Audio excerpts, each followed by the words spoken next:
Not so very long ago, before computerized toys and cathode rayed characters did our speaking and thinking for us, one of a storyteller's most important tools was imagination. The imagination of an audience. That was how it used to be, once upon a time. Maybe a few more minutes? No. No, I don't think so. I'd have thought, on a day like today, usually this time of year they arrive in herds. Used to be. Oh, it's all right. It's easier to say goodbye when there's no one to say it to. Maybe if we'd publicized it more. I'm afraid that my little books don't have much to say to the video generation. But a good story never becomes obsolete. Maybe a good story, but not the storyteller. Oh, nonsense. Well, we'll miss you at any rate. When does your house go on the market? Next week. Oh, I suppose I should be looking forward to it. My sister tells me that Arizona is very good for aching joints. Mm. Is story hour over? No, you haven't missed a thing. Oh, good. I'm looking for Hallie Parker. I'm Hallie Parker. Oh, great. I'm Nancy Harris. It's very nice to meet you. It's nice to meet you. Now, what can I do for you? You are a bit older than my usual group. No, well, actually, I'm here to ask a favor. Would you sign this for me? For my son. He loves all of your books, but this one is his favorite. He's read it 1,000 times. I'd be happy to. Have a pen? Oh, sure. It's a surprise for him? Sort of. He can't come himself. He's not feeling very well. Oh, it's too bad. Say, how about I bring it to him myself? Oh, you don't have to do that. Oh, I'd be happy to. Are you sure? Write down your address and your phone number, and I can bring it this afternoon. Oh, he'd be thrilled. Thanks, Miss Parker. I can't tell you how much this means to me. To Brian. Well, I'll see you this afternoon, then, eh? Yes, thank you. Bye. His room is right down here. Brian, there's someone here to see you. Well, so you're my #1 fan.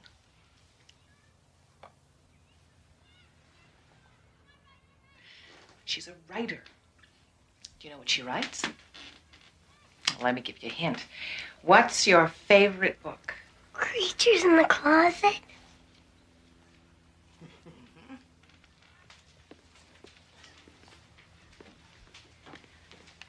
Let's see.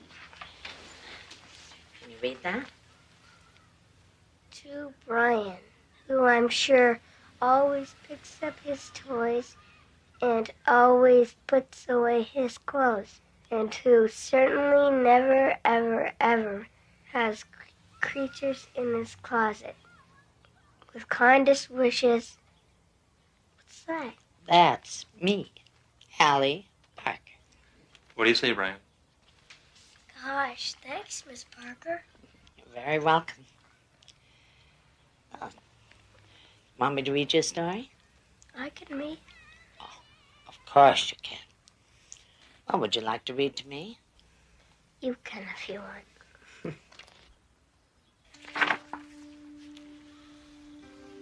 Once there was a lad named Ned who never, ever made his bed. His toys were never in their box. His bedroom floor was piled with socks, and under them was underwear. Who knows what else was under there? Ned's mother begged. She pitched a fit. Your room looks like a cyclone hit. And did Ned care? Not one bit. This part. And when he started cleaning, this is what he found. Creatures in the closet badgers neath the bed, no toys inside the toy box. A pen of pigs was there instead. I guess I never noticed, was all that dear Ned said. And Ned just said, so that's what made that noise. I knew it wasn't me. I'm the quietest of boys. It must have been creatures in the closet and badgers neath the bed that trampled all my toys and clothes and made my mom see red.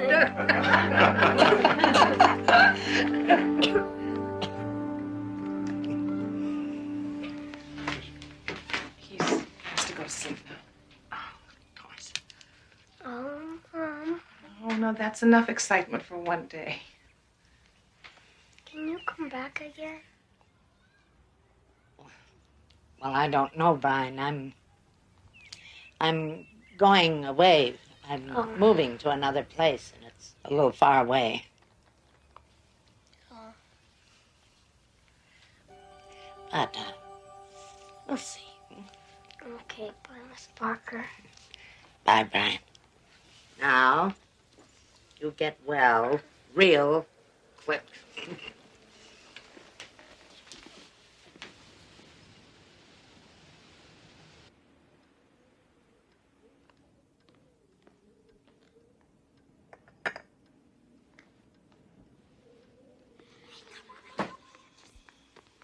Hello?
Who's there?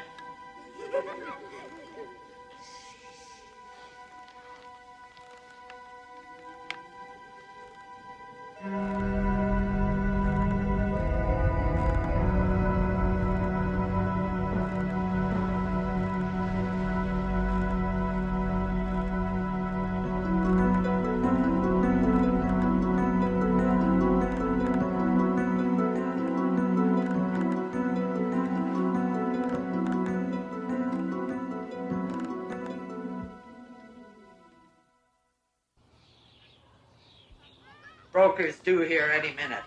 Young couple. She says they're looking for a fixer-upper. Okay, I guess. The neighborhood children are pulling all kinds of tricks on me, and I... No, Ellen, it isn't. Phoenix does not have a corner on the nice weather department, you know. Yes, I'll talk to you this weekend. Yes, bye.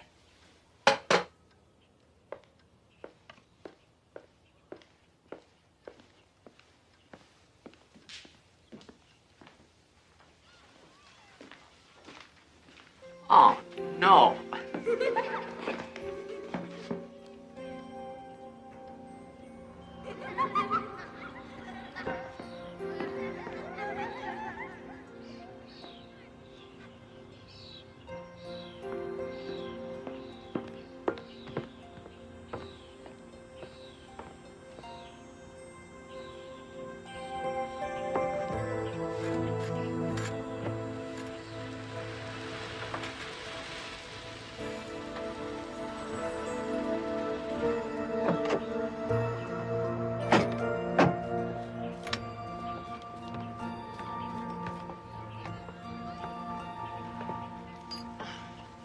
Hello.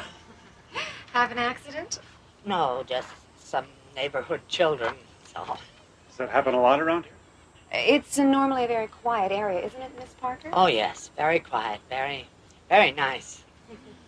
Anyway, Paige and Martin Glazer, this is Miss Hallie Parker.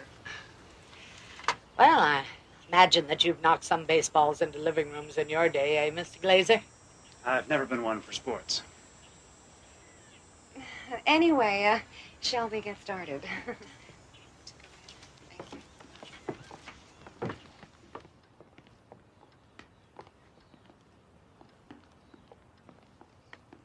Solid oak. And not a nick or a splinter in it. So that you can slide down the banisters sometimes if you want to.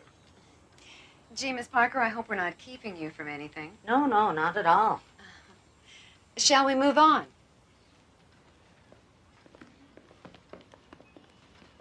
The room seemed rather closed in. Imagine all of this opened up, you know, with the sun coming in the morning. It just makes the world of difference. Well, I suppose if this dark old furniture was out of here, we could put in that white leather sofa we were looking at. Oh, but white gets so dirty, doesn't it, with children running in and out? That's not a problem. We're not planning on children. Next room? I know it seems tiny in here, but it's all the books that make it feel so small. It's still very dark, though. I'm thinking skylight. And some throw pillows, a pale, soft gray carpet. You could even knock out this side wall. It would make a whole new room. So many memories. We're standing in a bit of history, you know. I mean, Miss Parker wrote all her famous children's books in this room, at this very desk. Didn't you, Miss Parker? Oh, yes, Perhaps you're familiar with some of the titles? I doubt it. No? Well, they escaped me at the moment, too. Anyway, onward and upward. Now, you'll notice that the staircase actually complements the home. It sort of sweeps you up to the next floor, where you'll notice that Well, I guess it has potential, although it needs a ton of work to make it livable. Well, of course you're right, but that's half the fun, isn't it? Breathing new life into an old place. Oh! All I need is kids running into my house all day. Is this what you call a quiet neighborhood? Oh, well, it's normally a very... well, it's only children with their playthings. I told you this place gave me a bad feeling. Let's go. Miss Parker, do you want to sell this house or not? I was only trying to be helpful. You're only trying to be helpful. Well, how about keeping the toys picked up and the kids out? Thank you so very much.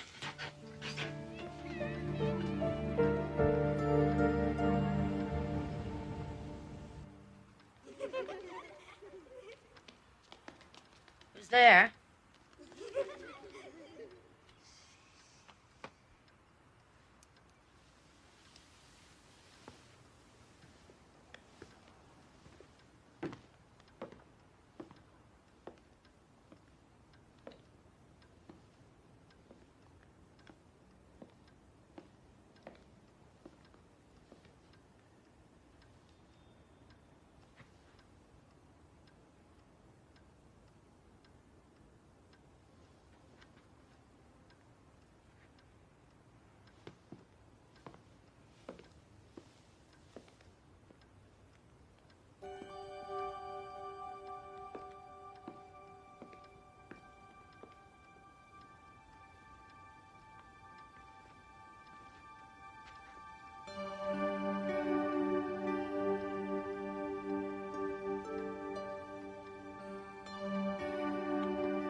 Hello.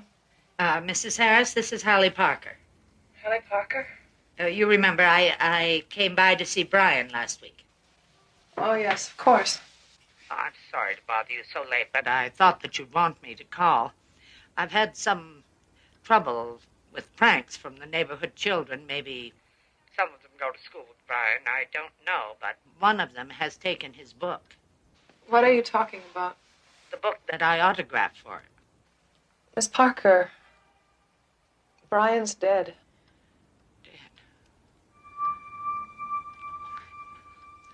I'm terribly sorry.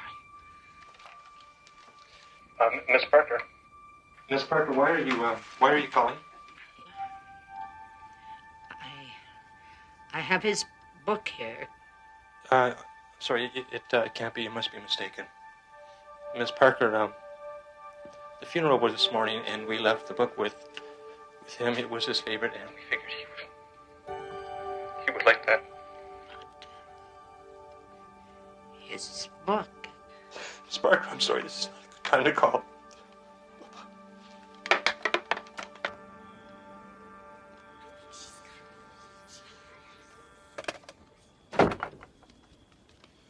Who's that?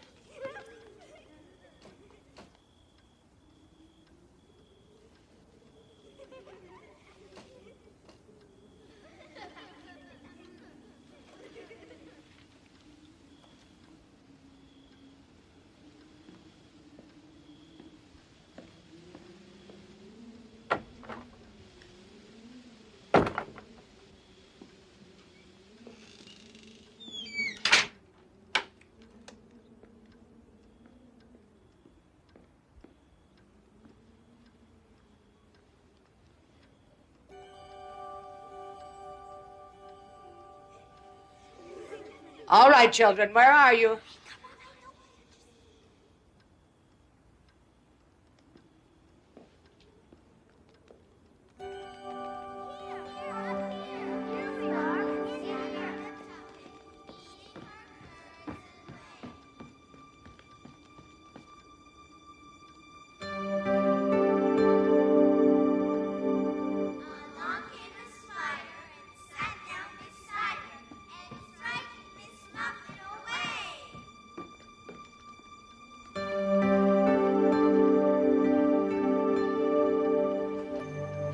Don't go, Miss Parker.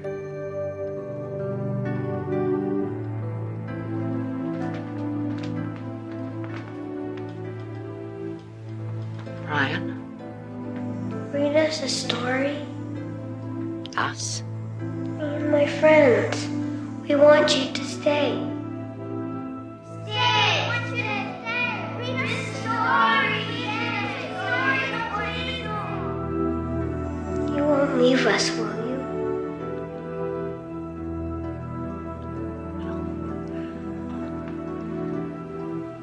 Of course not. Promise.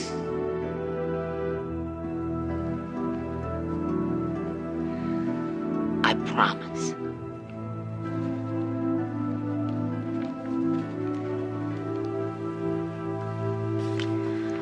Once there was a lad named Ned who never, ever made his bed. His toys were never in their box. His bedroom floor was piled with socks, and under them was underwear. Who knows what else was under there? Ned's mother begged. She pitched a fit. Your room looks like a cyclone hit. And did Ned care? Not one bit.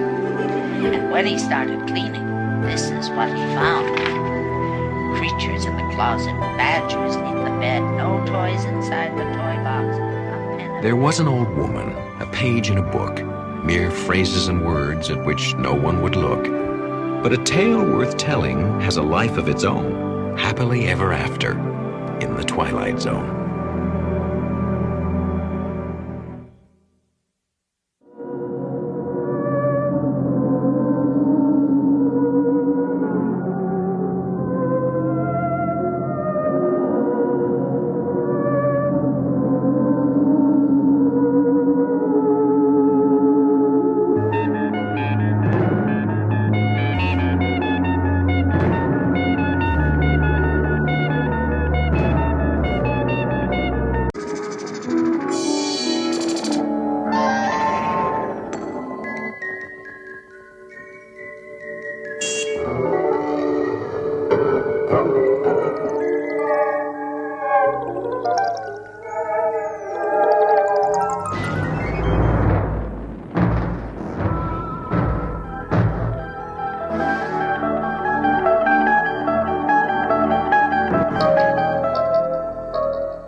We direct your attention to the man with the sleek leather briefcase. His name, Dr. Mallory Craig. Thanks, bud. Occupation, psychologist, newly employed by the Crestridge Sanitarium. For the last 2 weeks, he has been visualizing his first day, looking forward to it with eager anticipation. But there's a terror behind those cold institutional walls that nothing in his education has prepared him for.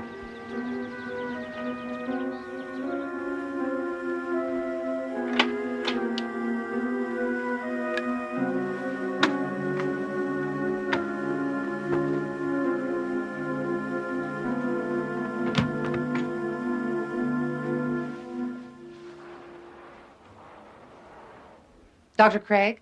Yes. Rebecca Robb. Everyone calls me Becky. I'm the catch-all head nurse, good cop, bad cop, advisor on policy, and tracker down of missing paychecks. Glad to have you aboard. Thank you. Glad to be here. This place has got a fine reputation. I only hope I can live up to it. I'll get you the files on your clients. You'll be taking over Dr. Parnett's group, about 6 or 7 people. I think you'll find them all quite fascinating. Thank you, Becky.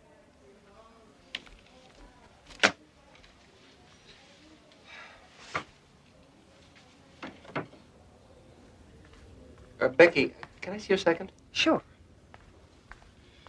What can you tell me about this patient? Name of Sharon Miles. It says here she committed herself. That's correct. Although Dr. Parnett thought there might also have been some family pressure to check in.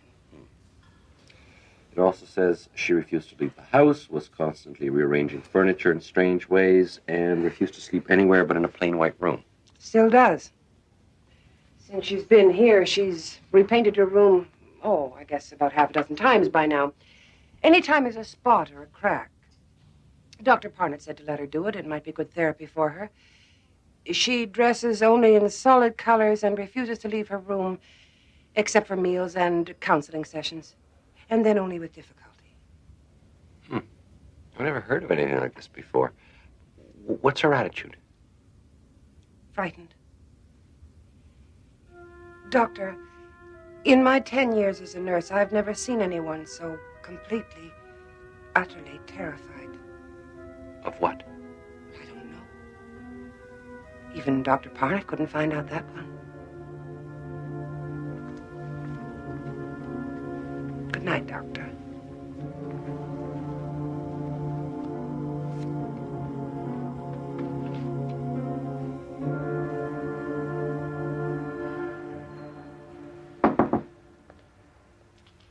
Hi. I know it's a little bit after office hours, but I thought I'd pop by and say hello, if you don't mind.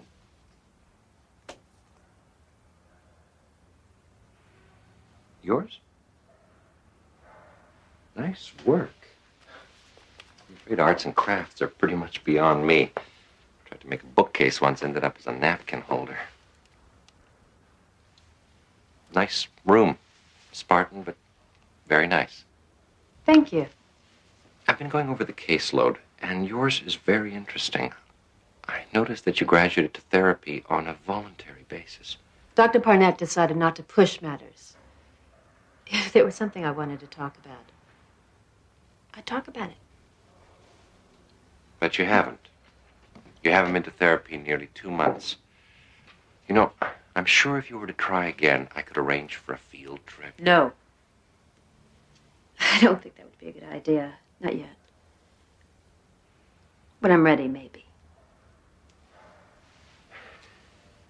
All right.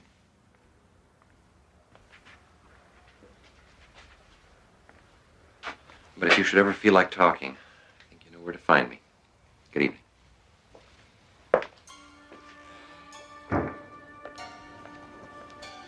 Ah, good. There you are. I've been looking all over for you. Before everyone went home for the night, I wanted to introduce you to the rest of the staff. Fine. That'll be all right. Get it away from me! Get it away from me! Get it away from me! I told her we don't have any other heavy blankets. It's getting colder and she's I don't care! Get it away! I don't want patterns! Look, just go and get 2 or 3 light ones. That should be all right, don't you think? As long as they're plain. One color, no patterns. No patterns. I promise.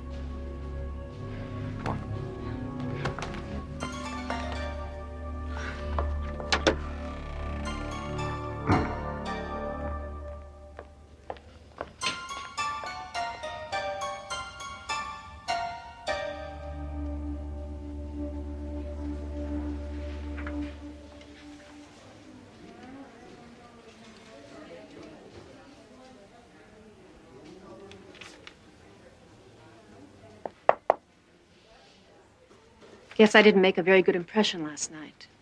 I want to thank you for what you did. The staff gets a little impatient with me at times. All forgotten. Thank you. But it would help me tremendously in the future if I understood why you were so concerned. Hey, Doc. Haven't you heard? Nobody in here but us loonies. We don't have to have reasons for what we do. I disagree. And for what it's worth, I don't think you are a loony. Scared, yes. And I'd like to try and help. Talk to you for a while. All right. If you just move that for the time being.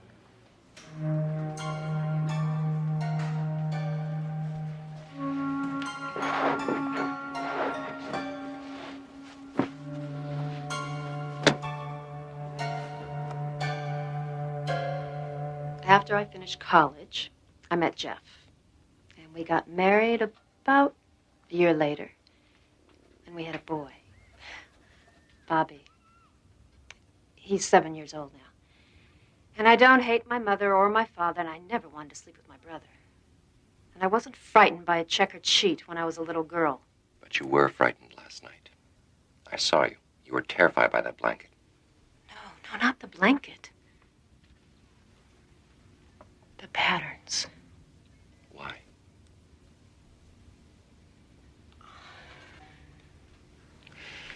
Don't you want to leave this place? I can't imagine you'd want to stay. Then why don't you tell me? You wouldn't believe me if I told you. Try me.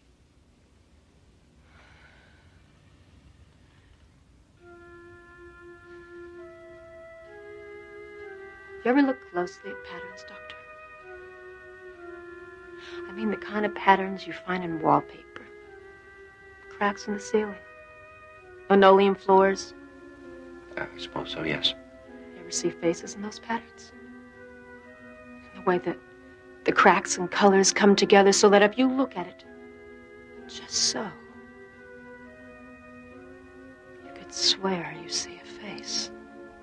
Of course. We had a linoleum floor when I was a kid. I spent hours looking at the patterns, trying to make faces out of them. You see, that's the way the brain works. It tries to find order in chaos. Given the chance, the mind plays a game of connect the dots with whatever it happens to be looking at the time. Yes, but did you ever wonder why you see faces? Not animals or plants or buildings, but faces. No, actually, until you mentioned it, it hadn't occurred to me. It didn't occur to me either.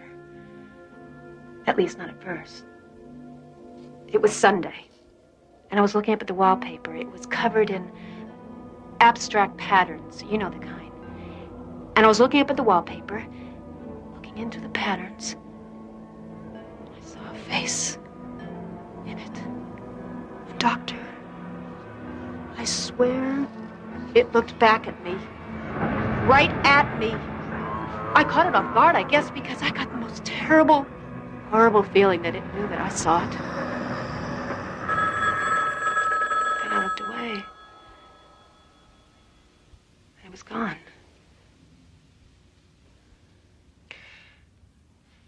Perhaps you only thought the face was looking at you. No. No!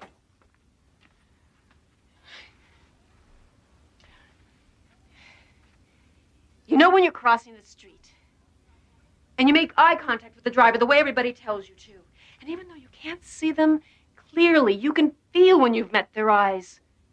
You know they're looking at you. Well, this face was looking at me, just like that. And why did it suddenly disappear? You said yourself that you looked away. At that moment, your mind rearranged the dots into a different pattern, one without a face. No, there was something there, Doctor. I saw it and it saw me. It's trying to kill me.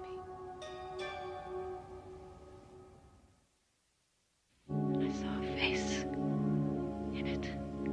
A doctor. I swear it looked back at me. Right at me. I caught it off guard, I guess, because I got the most terrible, horrible feeling that it knew that I saw it. Then I looked away. And it was gone. Staying late? No, I was just leaving. Well, I hope you brought your coat. Looks like we're heading into the rainy season. Good night, Doctor. Good night, Becky. You said yourself that you looked away. At that moment, your mind rearranged the dots into a different pattern, one without a face. No, there was something there, Doctor. I saw it and it saw me. It's trying to kill me.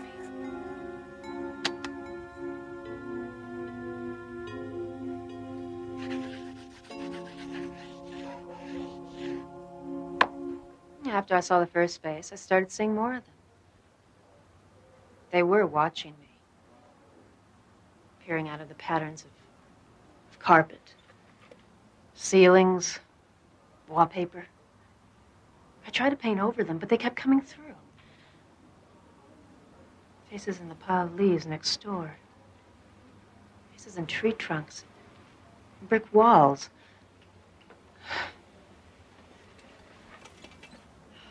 Faces in the doodles of my 7-year-old son. My clothes. I had to stop wearing patterns. That's why I don't allow patterns in my room. That's how they come through. As long as they're out of range, I'm safe.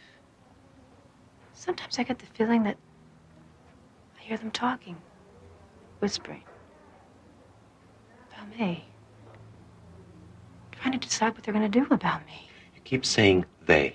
Who are they? I don't know. Sometimes I get the feeling that they're looking in from someplace else, someplace parallel to this, that only intersects us at certain points. I get the feeling that they're old. Very, very old. What do you think they would do to you, finally, if they got you alone? I don't know. I try not to think about it. And I'm not going to give them the chance to find out. Did this have something to do with your decision to commit yourself? I'm awfully tired, Doctor. Can we pick this up? Will you tell me tomorrow what happened?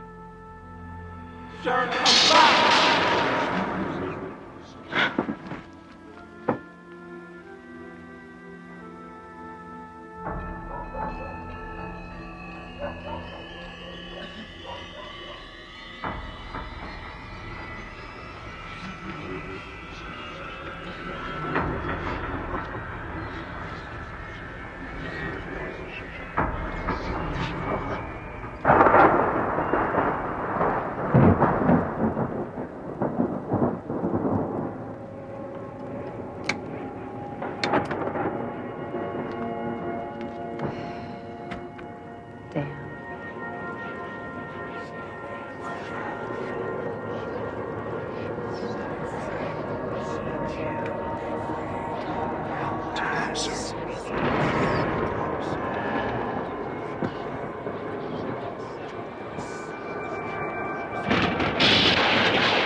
Don't resist us.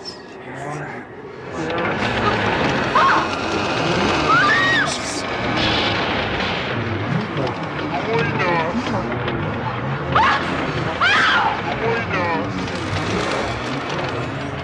Come with us. Come with us. Come with us.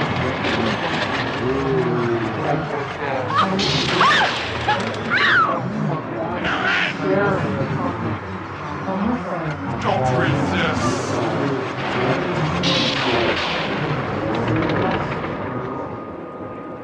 Bobby!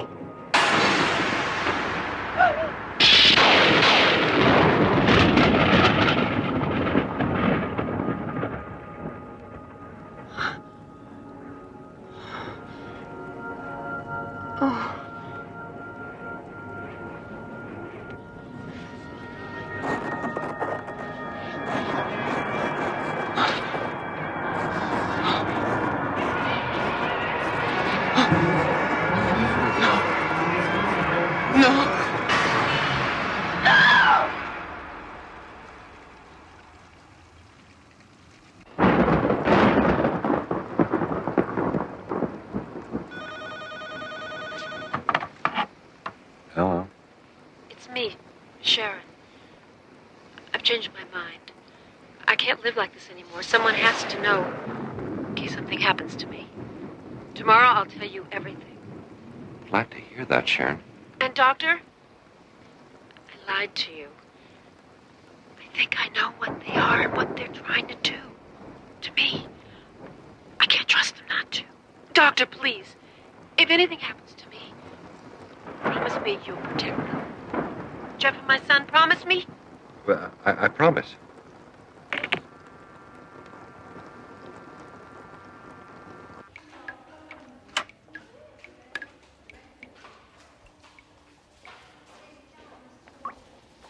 Good morning, Doctor. Pardon the bucket. We had the roof fixed last winter, but it still leaks a lot. The bucket's all over the place. Storm that big always agitates the patients, and last night was a doozy. Around midnight, we had everyone quieted down, except for your favorite patient. Sharon? What happened? Well, she just started screaming right in the middle of the night, screaming and pounding on her door, trying to get out. Kept saying she wanted another room, that she had to get out. Did she say why? Well, she was hysterical. Any other night, we'd have given her another room, but you know how crowded we are. She was too disturbed to let her wander around, so we had to lock her room. I called for another nurse to help sedate her. She really fought us, too. Why didn't you call me? Well, we were going to, but she quieted down. We didn't want to disturb you.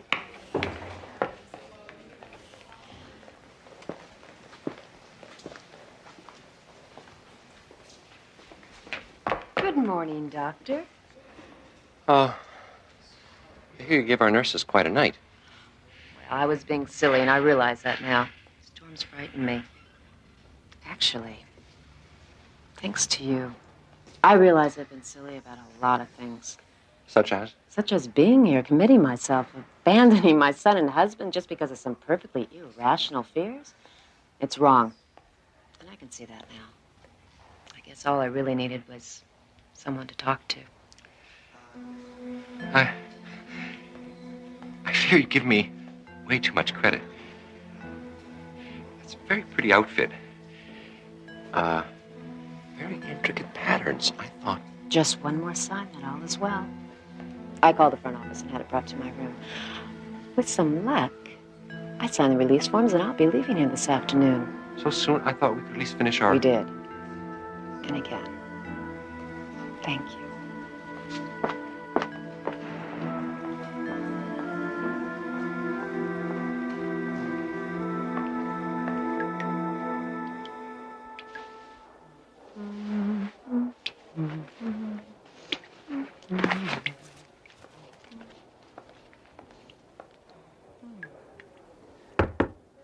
Your cab's here. Thought I'd help you with your bags. Thank you. Besides, I couldn't just let you go without saying goodbye, could I? No, I suppose not. All the help is quite appreciated.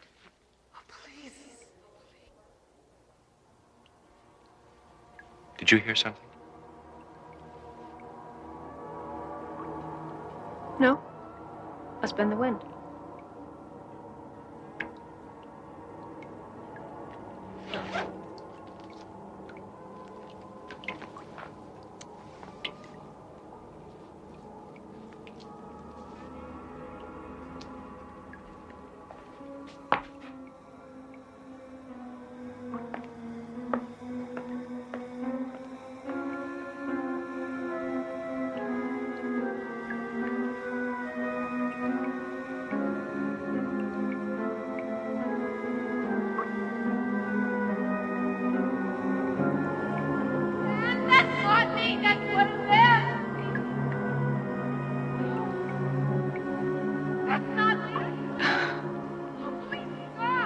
Next time you're alone, look quickly at the wallpaper and the ceiling and the cracks on the sidewalk. Look for the patterns and lines and faces on the wall. Look, if you can, for Sharon Miles, visible only out of the corner of your eye or in the Twilight Zone.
Current guest in room 2426, Martin Decker, theoretical biochemist.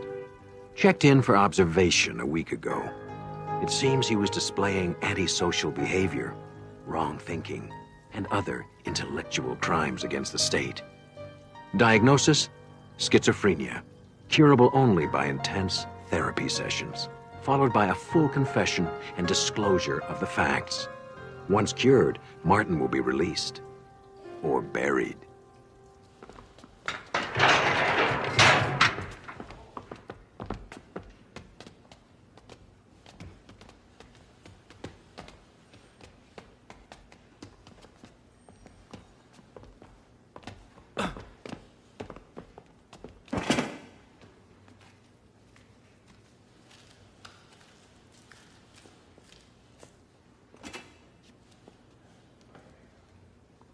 I have a feeling we'll be seeing a breakthrough in this therapy soon. How are you feeling? It's none of your damn business. Yeah, let's have a look. He is not fit to be released as yet. He needs another treatment. Or two.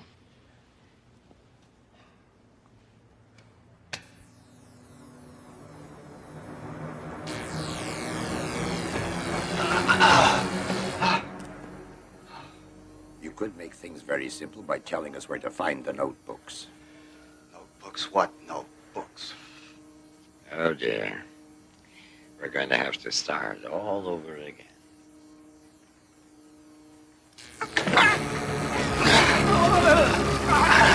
The notebooks! You'll never see them. You're willing to suffer for a few sheets of paper, a few chicken scratches and ink. What is it anyway? It's only a new way to kill grasshoppers. You make a little modification here, a little adjustment there, and then you can annihilate millions of human beings. Then why did you do the research if you never intended to use it? I'm a scientist. You wouldn't understand this, but there are people who believe that ideas have an innate, intrinsic value. Oh, well, we believe that ideas have value. Values when applied to the service of the state. You see, until then, they're just worthless, abstract, theoretical equations. Come, Dr. Decker. Surely you must have known how this might be put to use. I was blinded by the research grants and the awards and my pride in my work. I thought of the bacteria as a way to wage war on famine and hunger. But then I realized, in your hands, it would be just to wage war. And you don't have a right to knowledge like that. That's where you're wrong, Dr. Decker. We have a right to all knowledge. Why don't you just write down the processes? It'll save us all a lot of trouble, and you a lot of pain. I couldn't do it if I wanted to. The process took years. Just tell us where you've hidden the books. I see this is going to be a useless discussion any further.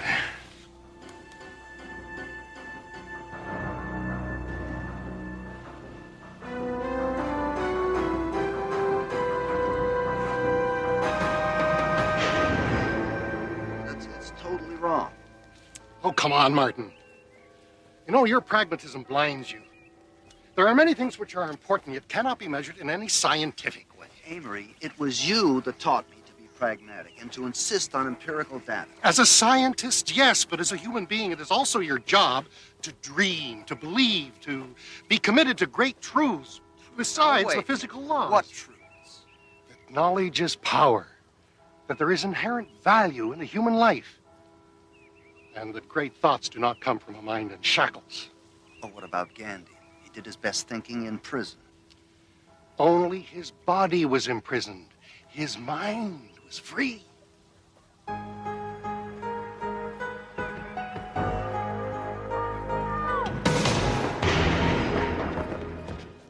There's a playmate for you.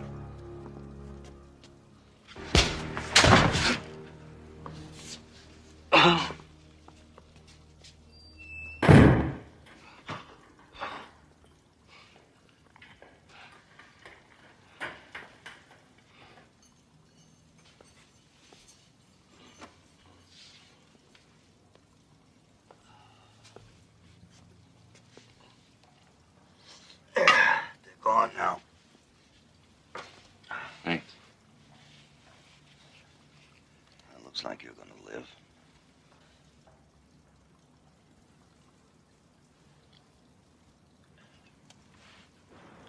Can I have some more?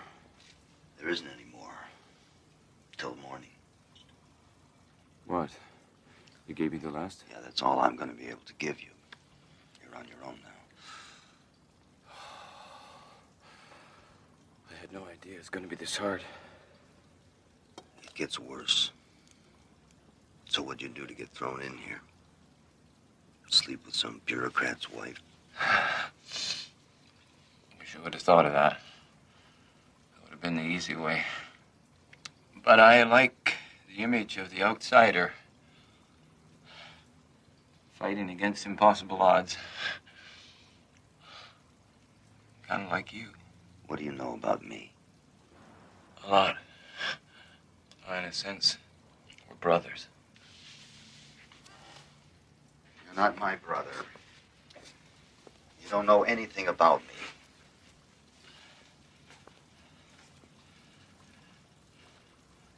I know enough. Oh, really? I know about the notebooks.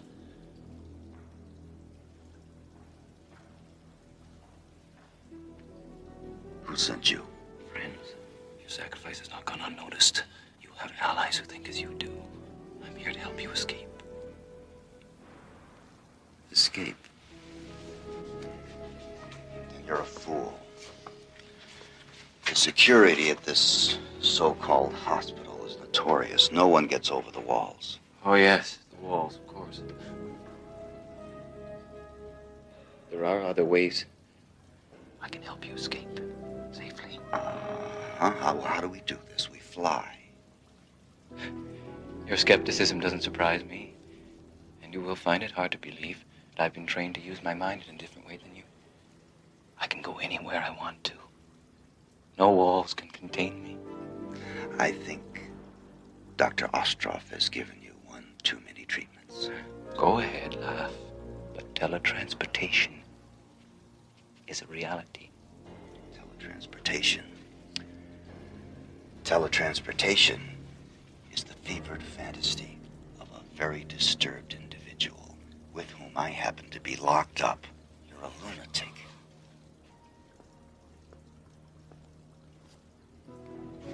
It does sound ridiculous, doesn't it? Yes, that sums it up very well.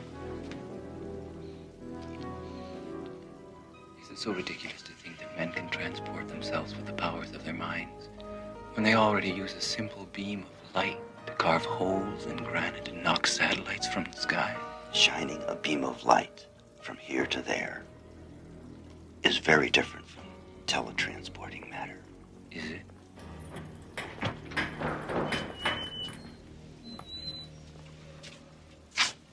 Mr. Decker, the doctor will see you now.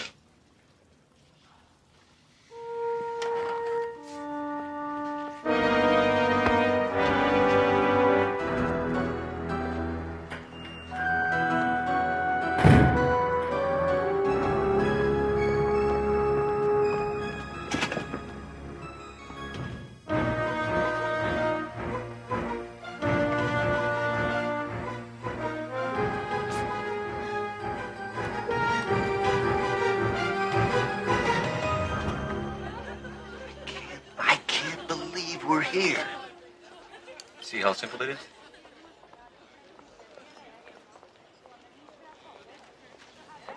It's been so long, I forgot what the real world was like.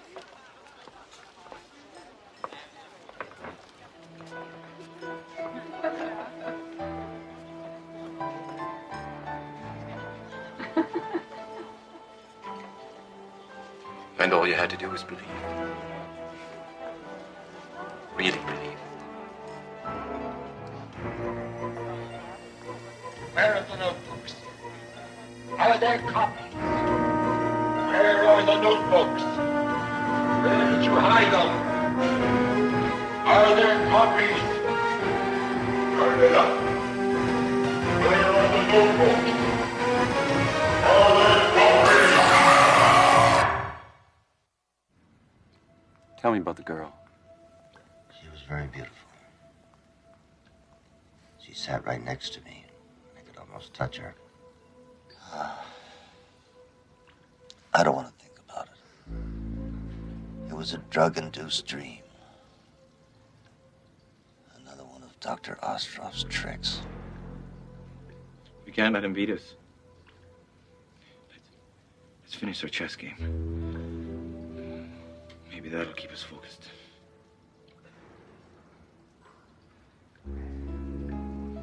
Bishop to queen 4. Bishop takes pawn. Bishop takes pawn, your move. A rook to king 7. Check. Right. Good move. Let's see. King to knight. To knight. I can't. I just can't see the board anymore.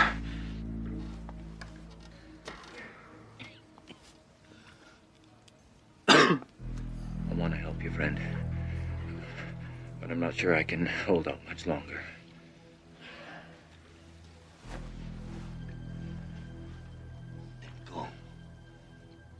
Go!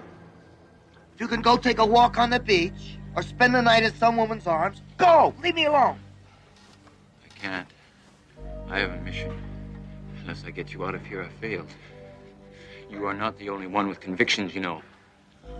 Idiot. They've gotten to you. They're making you believe these damn dreams. They're illusions. Let them go. It's you they've gotten to. You've lost your faith, your imagination. I can get us out of here. Look, we can be free. Just answer me this. Why didn't you just appear here in the first place? Why were you physically thrown in here? For them. For the people who run this place. I knew you'd be hard to convince, and I knew I'd have to spend time here. But Martin, I can't do it alone. To get you out of here, I need your cooperation, faith, your belief. Just leave me alone. I don't want to share in your insanity.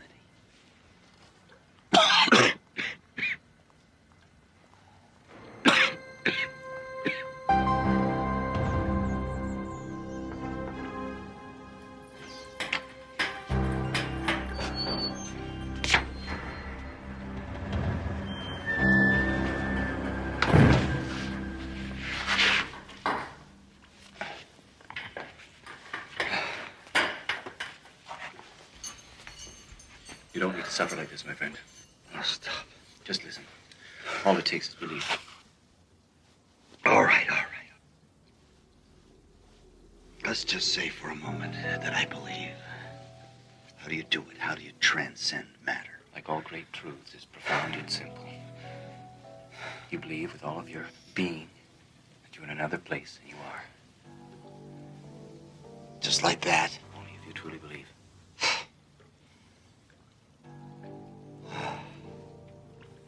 What does it feel like? It's kind of hard to describe.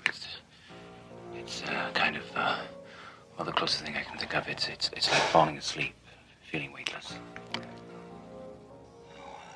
What if something goes wrong? At least you won't be here. Well, I'll do anything to get out of here. So you just tell me and I'll do it. All right, close your eyes. You believe, don't you?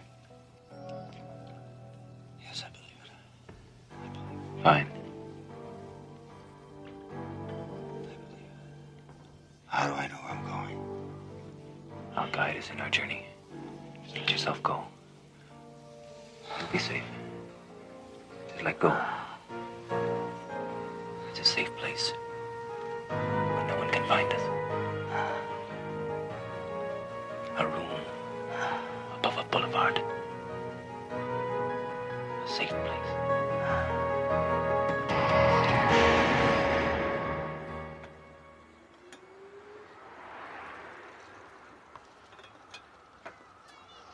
Tea?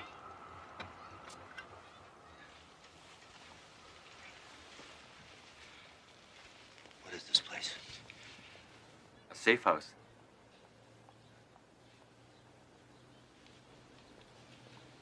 Please, you mustn't do that. We can't run the risk of your being seen from the street. There are more lives at stake than just yours. Come sit down. I'll have a cup of tea. First time's always a little disorienting.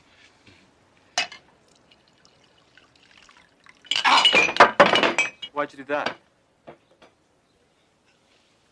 I just wanted to make sure that it wasn't a dream. You convinced? I can't believe we did it. We got out. But how was that possible? I have to understand the mechanics of this. It has to be some kind of biochemical energy exchange. How do you work it? You made it work. Yes, I did, didn't I? But how? In due time. Sit down. We have more important business. What could be more important than a scientific breakthrough like this? The notebooks. We've got to destroy them. Of course, I'll have to go and get them. No. That would be too risky. It's broad daylight out there. Well, I'll wait until nightfall. No, it can't wait. Tell me where they are and I'll get them. No, it's too important to trust anybody with. Besides, what if somebody sees you? Ah, me, I'm nobody. I'm a mere flea on the back of the system. But you're known. You're a real threat. By now, your picture's been circulated. Every cop in the corner knows who you are. All right. All right, give me a pencil. You have to go to the university. And you go to this room in the biochemistry building. And behind the lectern in the wall is a false panel, and the notebook is there.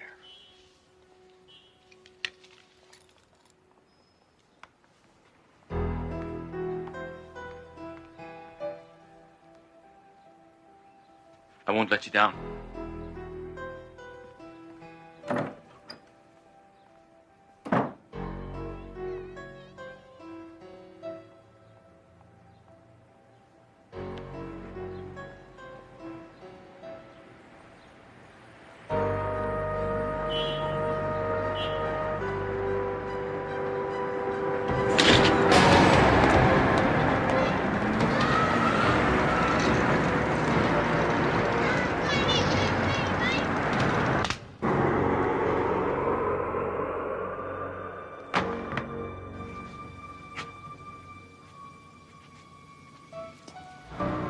Good work. It was hardly a challenge. These idealists are always such dreamers.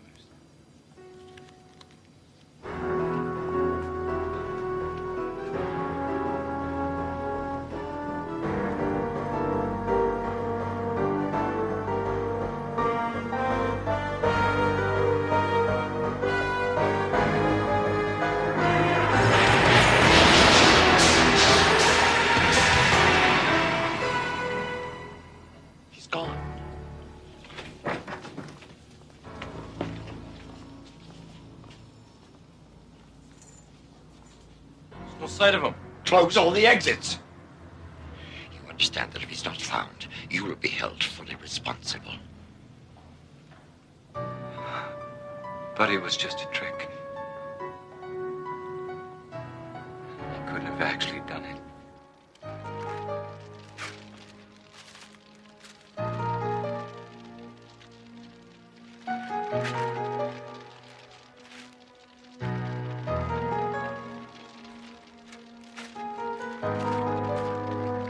As man has progressed, up from the mud and down from the trees, his best tool has always been logical thought. That tool has taken us in a grand arc, from the first flint against steel to the apocalypse of colliding atoms. What Martin Decker, man of science, has learned is that every once in a while, we must step out of the confines of logic and take a leap of faith into the Twilight Zone.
be open. It's gotta be open.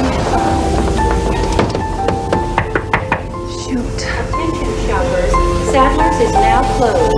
Please use the gallery and exit. We're closed. It's very important. I'll only be a minute. Mr. David, we have a problem with the elevator.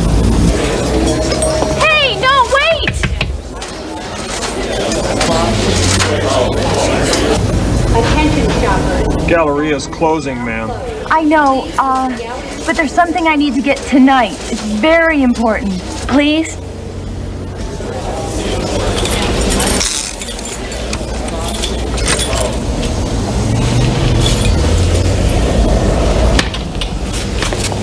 Thank you. I'll only be a minute, I promise. Of course. Attention shoppers. Sadler's is now closed. Please use the gallery exit. It's that way.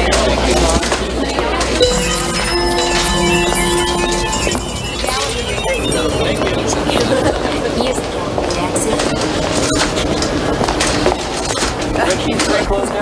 Get everything?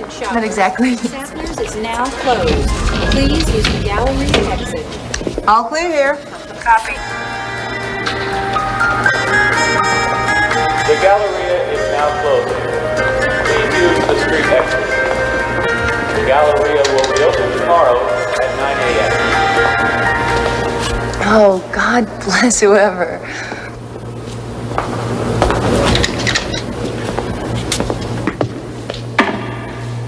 Galleria's closed, lady. Oh, I'll just be a minute, okay?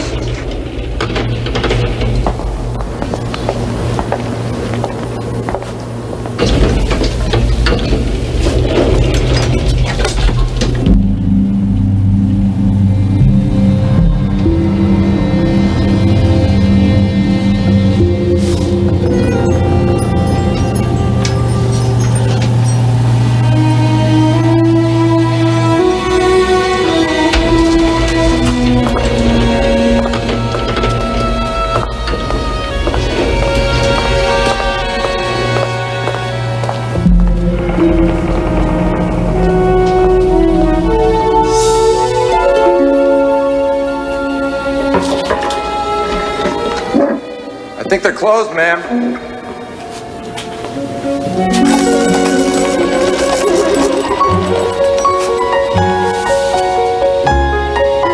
Hello?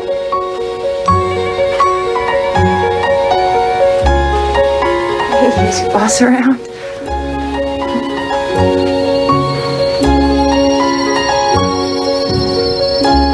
Is anybody home?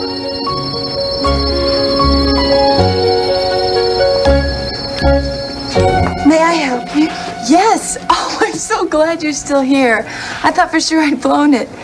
You know you're about the only store in the gallery still open? How may I help you?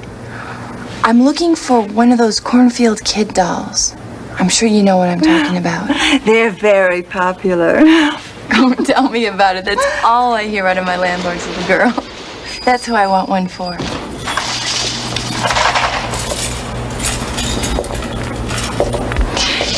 Please tell me you still have one.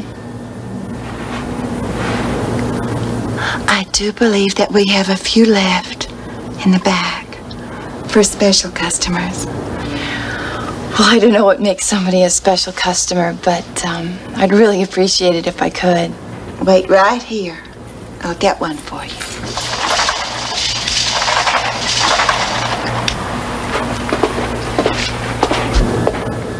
Well, thank you.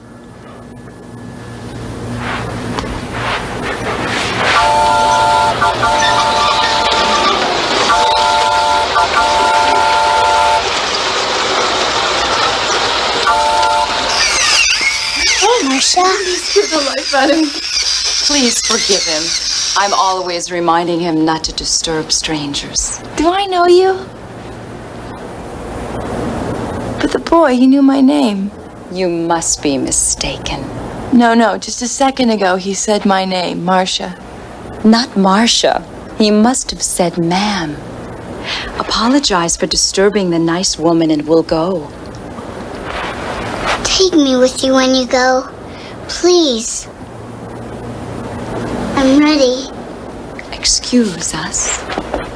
Wait, what did he mean? Here you are, miss. Oh, that woman and that boy. Who? Those two. There was a woman and a boy here not 2 seconds ago. They've got to still be in the store. This will be cash, miss. Yeah. Oh, my landlord's kid is gonna do a backflip. You know, it's the least I can do for them. I moved in about a month ago. I didn't have any money for the first month's rent. I didn't even have a job. And he gave me the place anyway. And he gave me a lead on the job I got. And he's been a real doll. So, you've enjoyed this past month? Oh, yeah. New place, new job, new friends.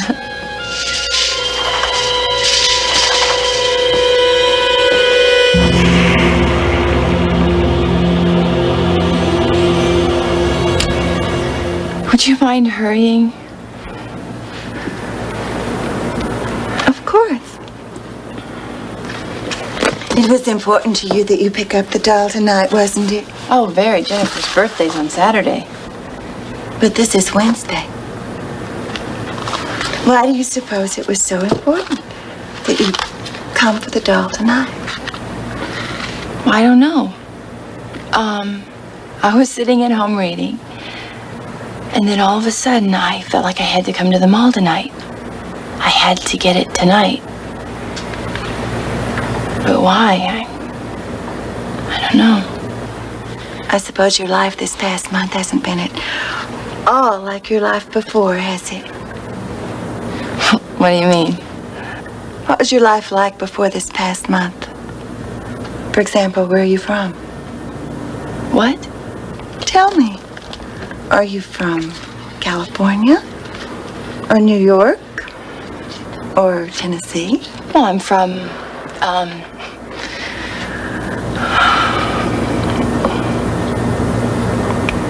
I don't remember. Do you have any identification? Of course, I have my temporary employee card from work.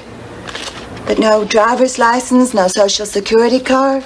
I just applied when I got the job. What are your parents' names? Do you have any brothers or sisters? Where did you go to school? Why are you doing this to me? You don't remember, do you? Remember what? My name is Marcia Cole, and I live at Artesia Apartments, and I work for Saratoga Thrift and Loan. But that has all happened in the past month, hasn't it? Yes, but I don't see what that has to do with anything.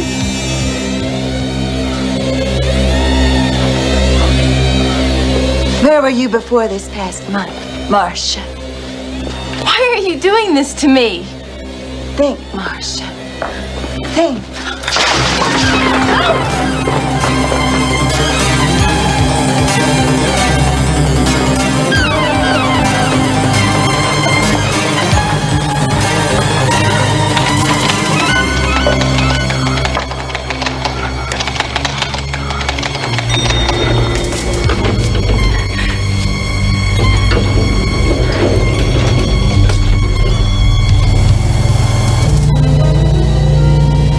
Would you mind? How are you, Marcia?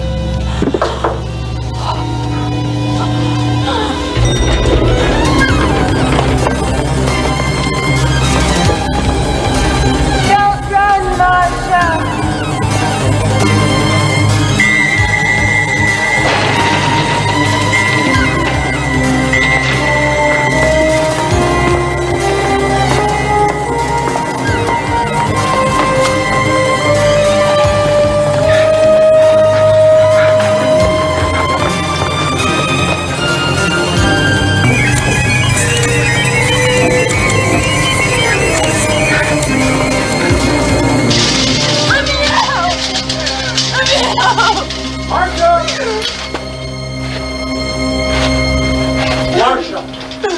Marcia! Oh, tell me you've got an arm. No!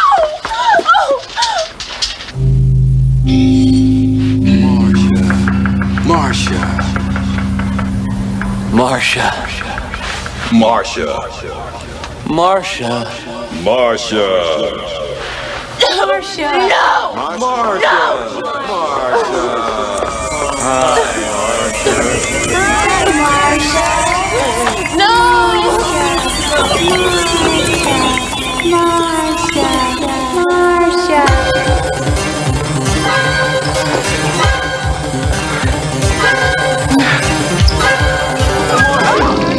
Don't be afraid, Marcia. Think. Think hard. Try to remember. Marcia. Marcia.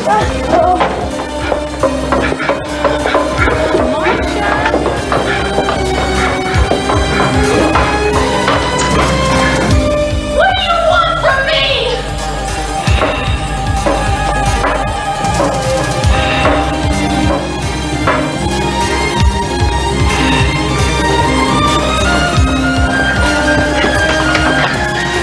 Wait for me! Marcia, open the door. Come on, Marcia. Marcia. Marcia. Marcia.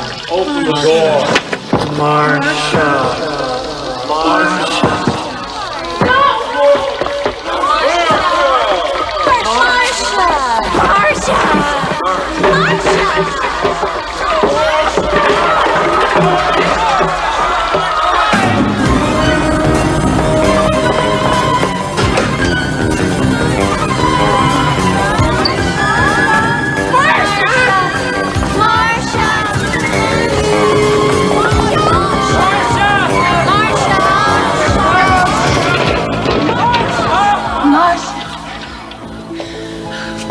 Let me out!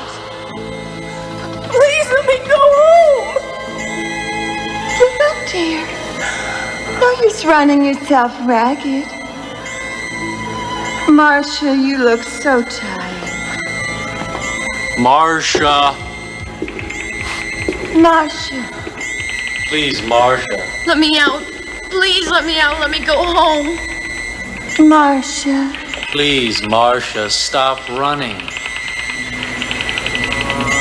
Marcia.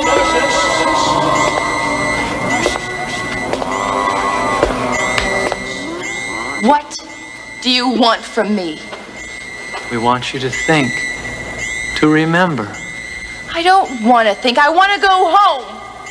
Marcia, you are home. What is the matter with you? I'm a mannequin. We all are. No! No!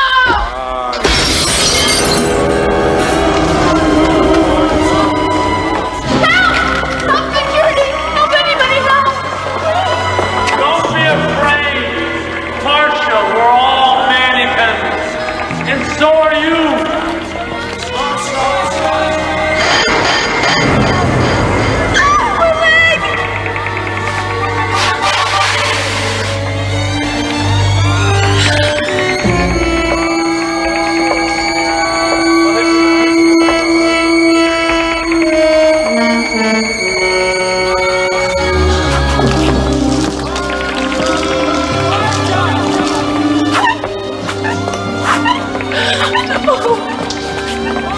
Marcia. I'm waiting for you. We want you back, Marcia. We want you back. Don't be afraid. It won't hurt. Marcia, come home, Marcia. Marcia. Stop this, Marcia.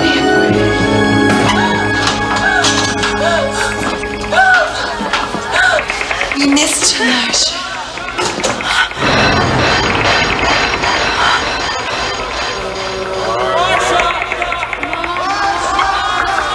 Please, Don't be afraid. Marcia.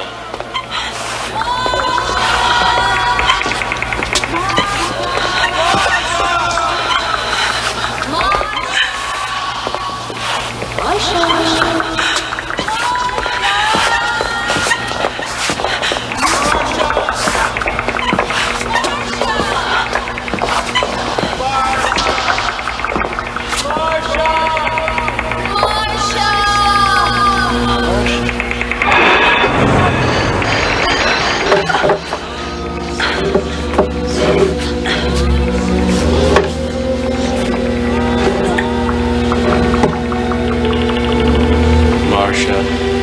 Welcome back.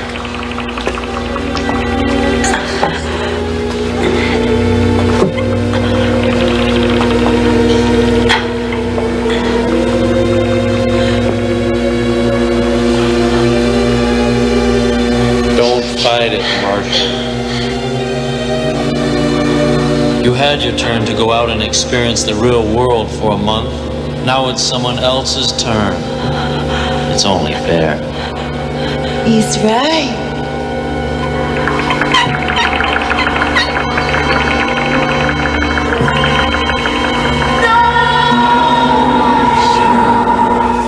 Welcome to the Galleria. All of our shops are now open for business and will be open until 9 o'clock tonight. We'd like to remind our shoppers that the Galleria offers 3 hours free parking.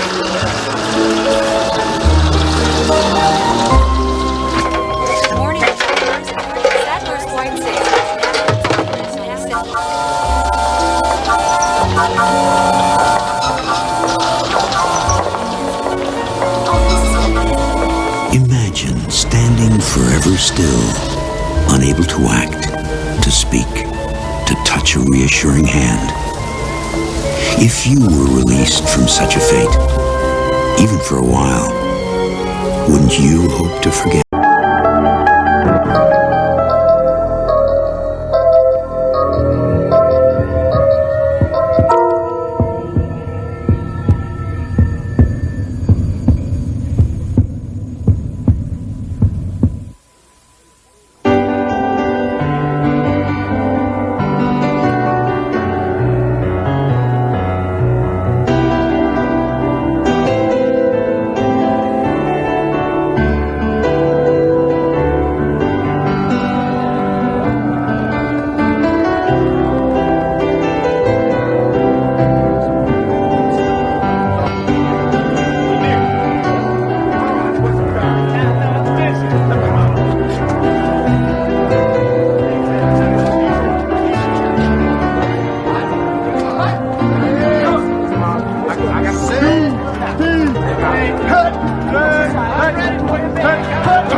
I've been cut. I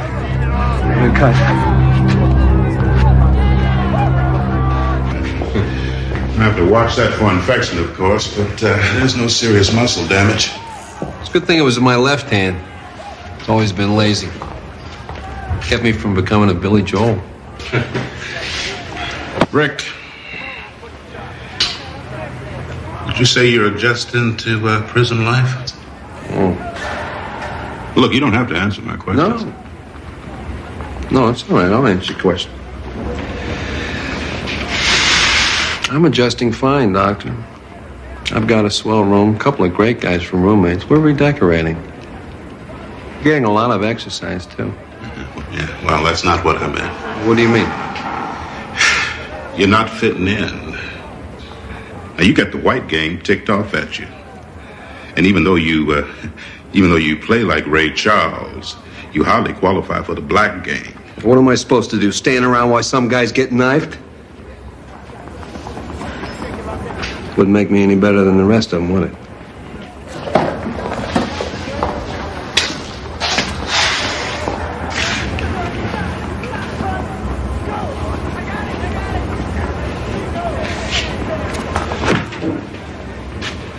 In spite of what the jury said, I didn't kill anybody. I don't belong here. I'm not ever going to act like I belong here either. Well, then, we're going to be seeing a lot of each other, you and I. Then you better start sterilizing those needles. Smart move, Frost. Yourself a little flesh wound. Yourself out of heavy work detail. Wish I thought of it. Eddie, Another fish. Thanks, man. Cut away.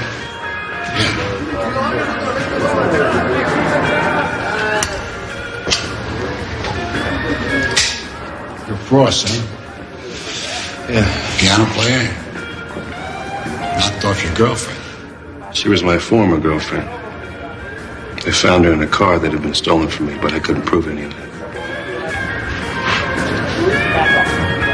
You don't even look like a con. I got a parking ticket once.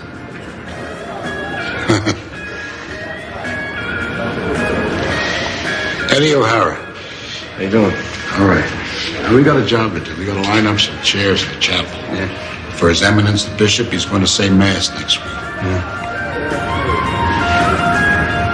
If you had a piano or something, could you play Ave Maria, something like that? Yeah, sure. Where the hell am I going to get a piano around here?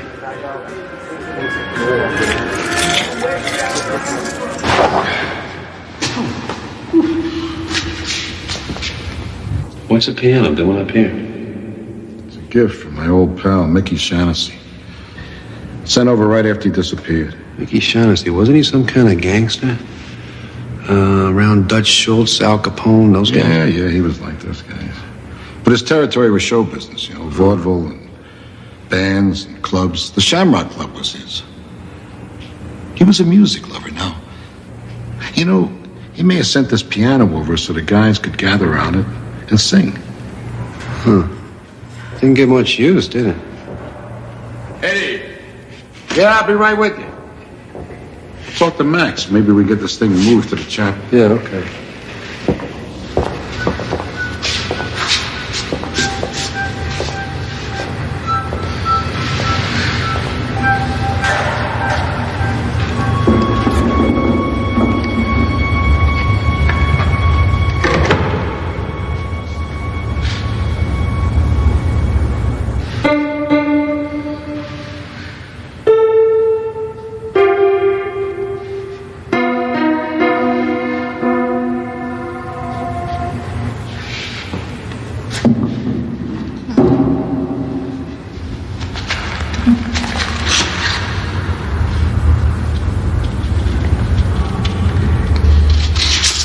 Scott Joplin, Maple Leaf Rag.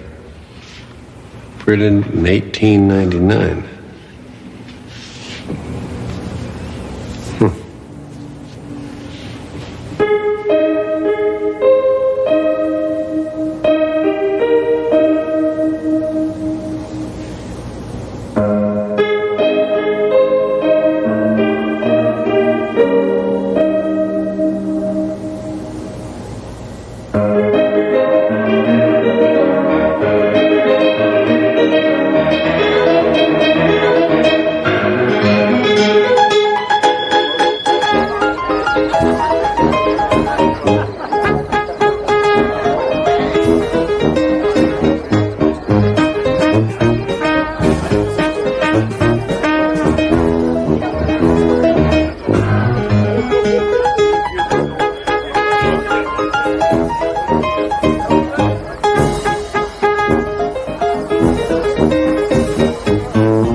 Hey, Ricky.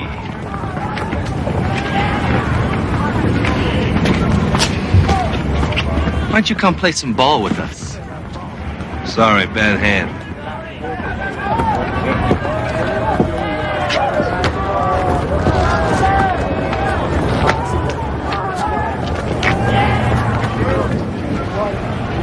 Leave him alone.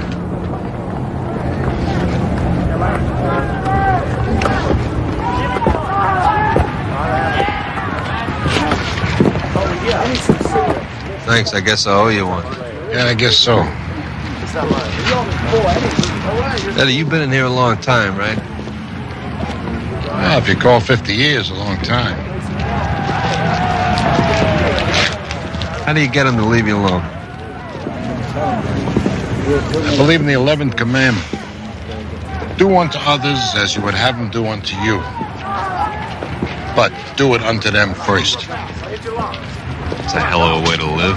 Yeah, but you live. I was a rough kid, traveled with a rough crowd. I almost got myself into big trouble. But I'll tell you something. I didn't kill that guy. Mickey framed me. Shaughnessy was your old pal. Yeah, he was. That was a long time ago. We had a problem. We were both in love with the same girl. Mickey said he'd make her a star.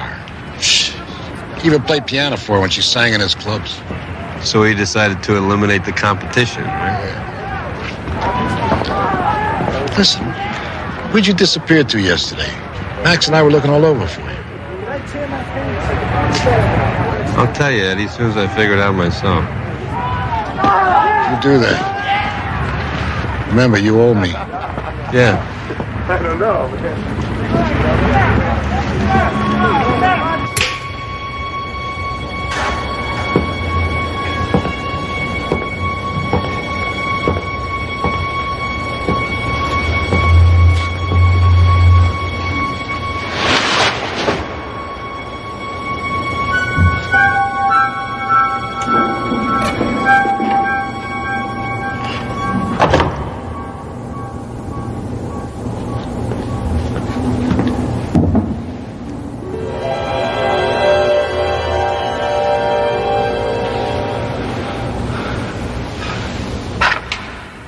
Let's see if anything else does the trick.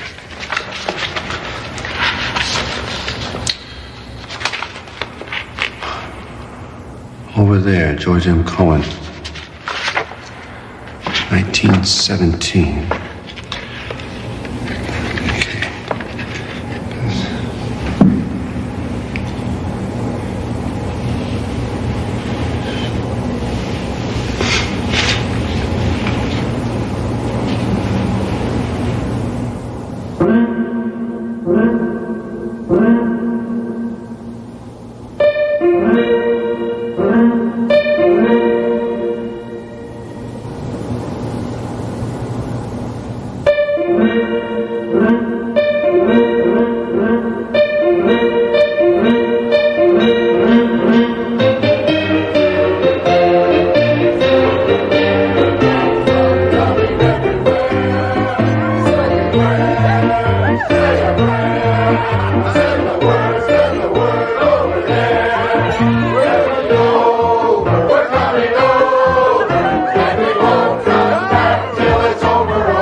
From here, it would be, south from here. Arkansas, Texas? No, 103rd Street. 103rd Street? Yeah. Say, let me buy you a beer and then you could play that song again. Yeah, sure. Right, 1 second.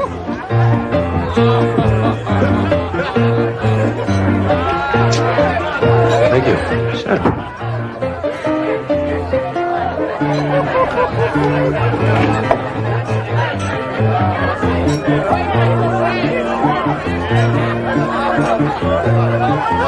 Well, I'll tell you sure can play that thing. So far, so good.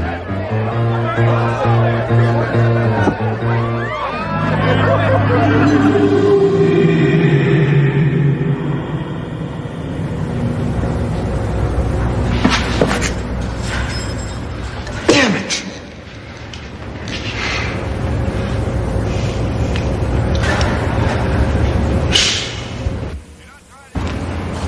the weirdest thing that ever happened to me in my life. Both times I started playing one of those old songs and then boom, I'm right back in time, right? First I was in a park. The next time I was in some place called the Shamrock Club. Mm-hmm. It's the weirdest thing. I could taste the beer. I could smell the cigarettes.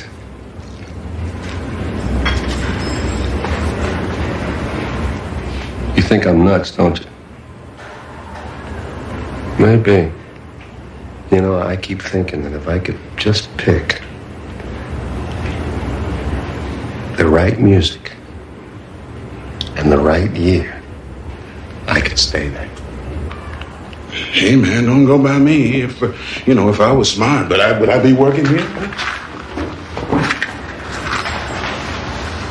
Listen, I appreciate the needlework. I'll see you around sometime. Hey, are you going somewhere? I don't know. I hope so.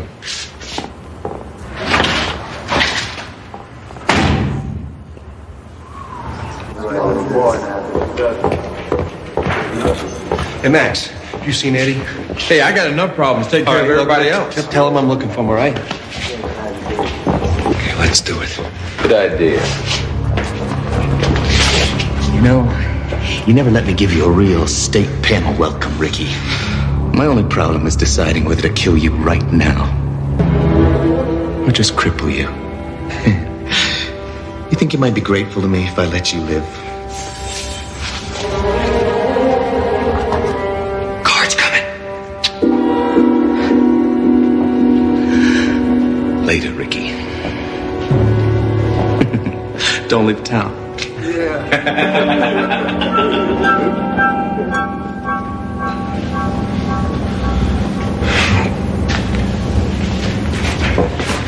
Okay. See, way to be good. No, it's shaking the blues away. Shaking the blues away. No, it's there's someone to watch over me. 1928. That's good. Calvin Coolidge, Flappers, bathtub gin. That's great. Don't worry about Thompson.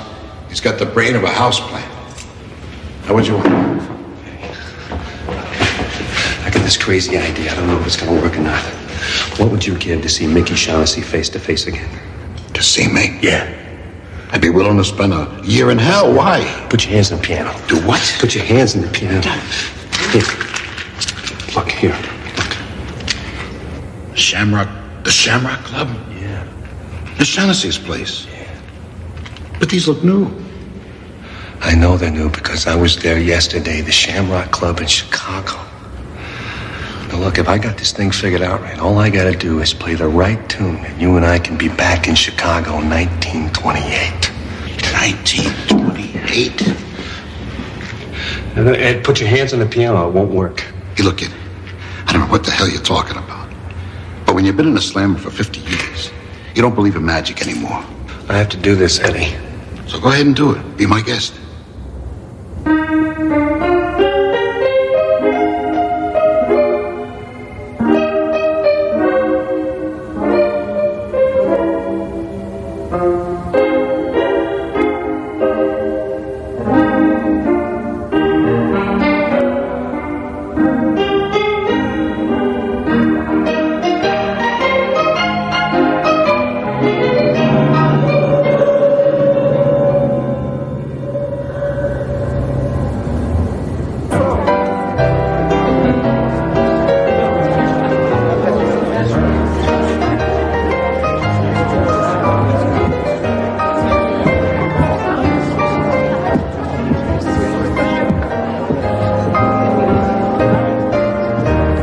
Where's Jimmy?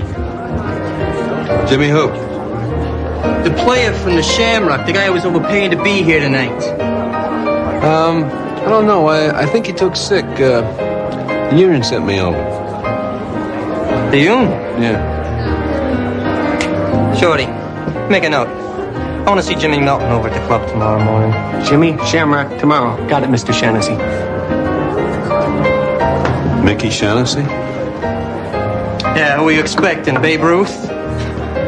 This is my house, and that's my piano you're trying to play. I think he's doing a very good job, honey. And he's cuter than Jimmy, too.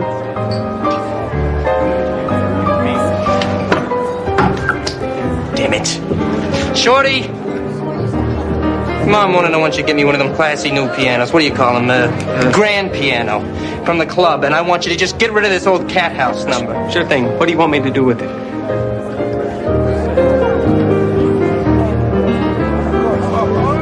Why don't you just send it on over to Ellen's old friend O'Hara in the state pen? He'll appreciate the sentiment. Now, I'm gonna give you one more chance, buddy. I want to see some people dancing. So why don't you play that new Gershwin thing? It's wonderful. Could you hum a few bars? I'm not sure if I know that one. The song of the year, and you don't know it? No. Why don't you show him how it's played, Mickey? I'm sure he'd appreciate the sentiment. Move over. I can play it slow.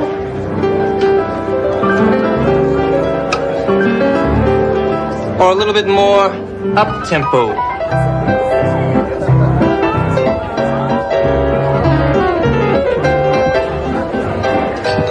You can dance, can't you? Yeah, sure. Don't worry about Mickey.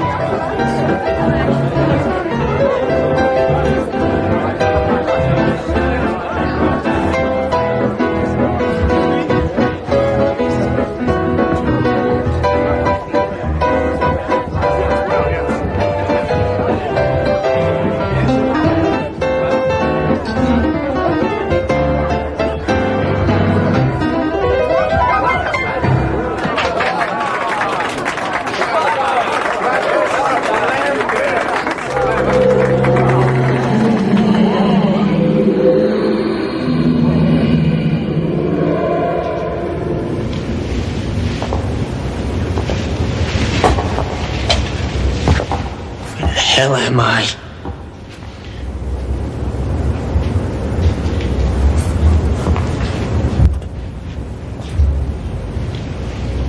Mickey Shaughnessy? Who are you? Do I know you? Don't you recognize me, Mickey? Eddie O'Hara. Your old pal. Eddie O'Hara. Where am I? Tell me where I am. You're right where you belong, Mickey. With me.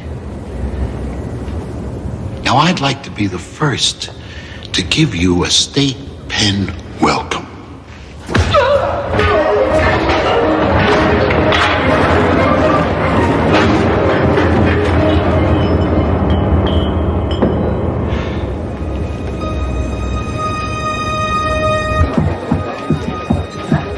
You know where Mickey went? Yeah, I do. He went outside. He said he'd be gone for quite a while. Oh, well, that wouldn't be the first time.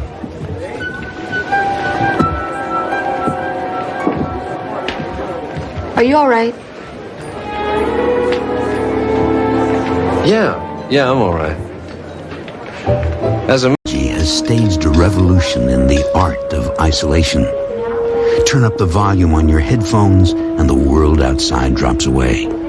16-year-old Keith Barnes has lived in this public seclusion for some time now. But tonight, the tiny radio on which he depends to keep people out is about to start pulling them in, thanks to a very special frequency that can only be picked up in the Twilight Zone. Good evening. And how are you this evening? Excellent. Jumbo. Yes. Your ticket? Smoking or not?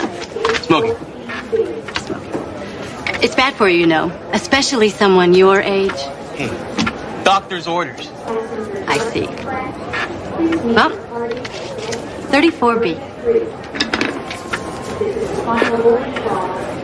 Enjoy your flight, twerp.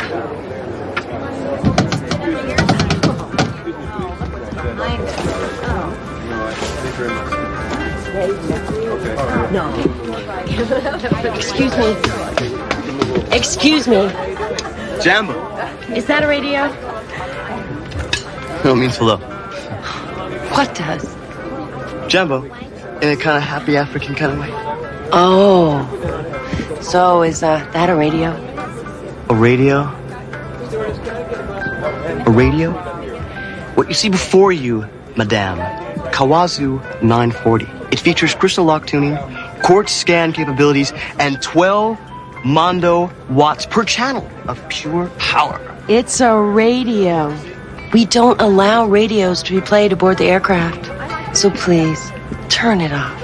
I just told you, Gloria, this ain't no radio. What's the problem, Gloria? Well, it seems our little friend here doesn't want to turn off his radio.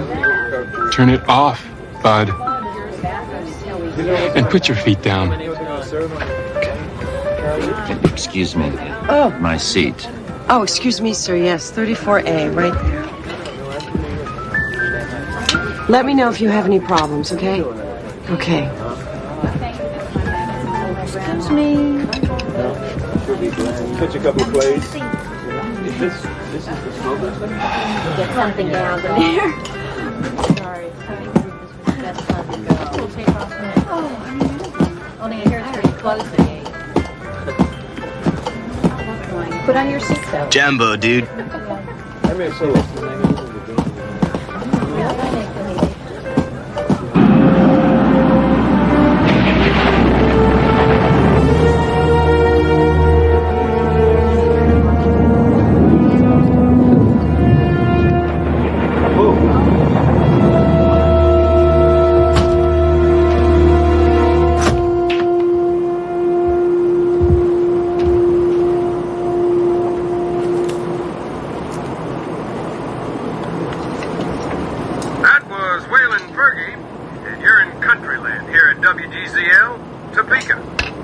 Oh, come on. This is serious wasteland.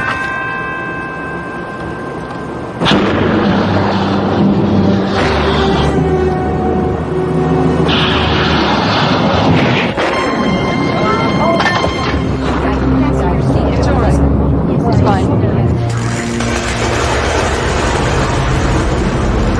Sorry about that one, folks.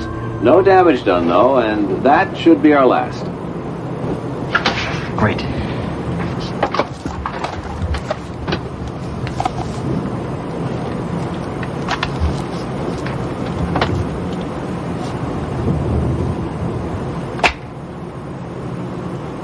Someone's getting sued.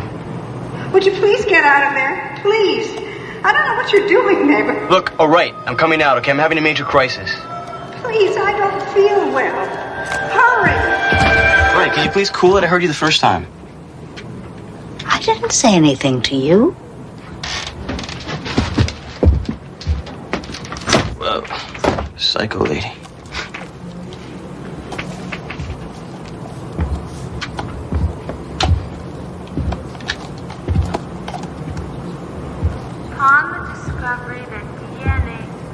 Upon the discovery that DNA is a double-stranded molecule that contains complementary base pairings held together by hydrogen bonds, it was suggested that DNA was a plausible mechanism for the transfer of genetic information from generation.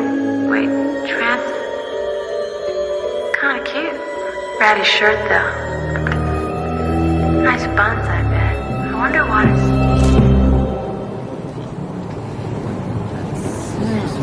Did you just...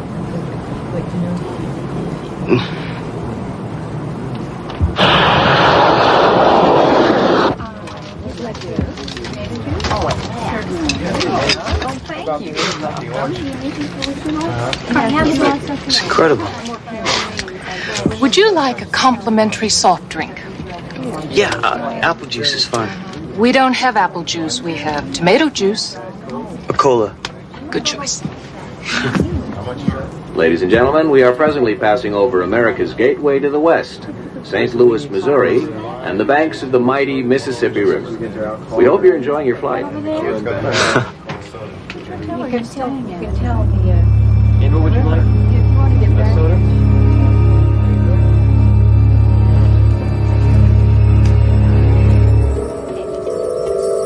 Bureaucrats, incompetents, greedy, insensitive, reckless, playing God with people's lives.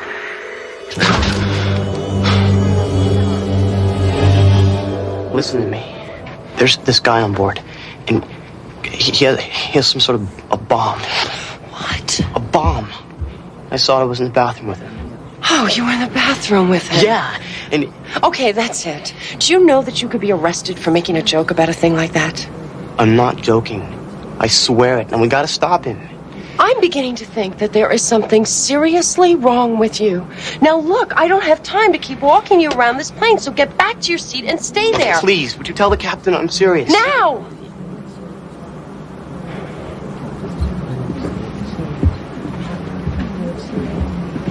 Gloria? Can I talk to you for a second?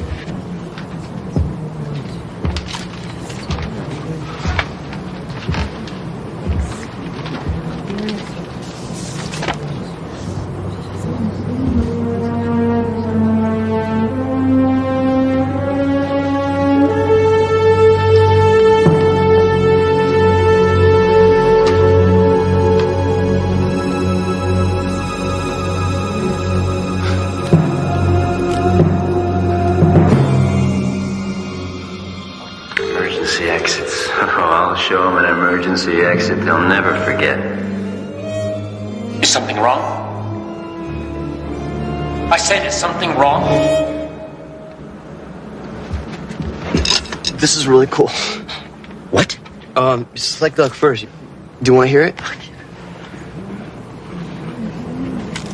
Hey, it's cool. Different drummers, you know.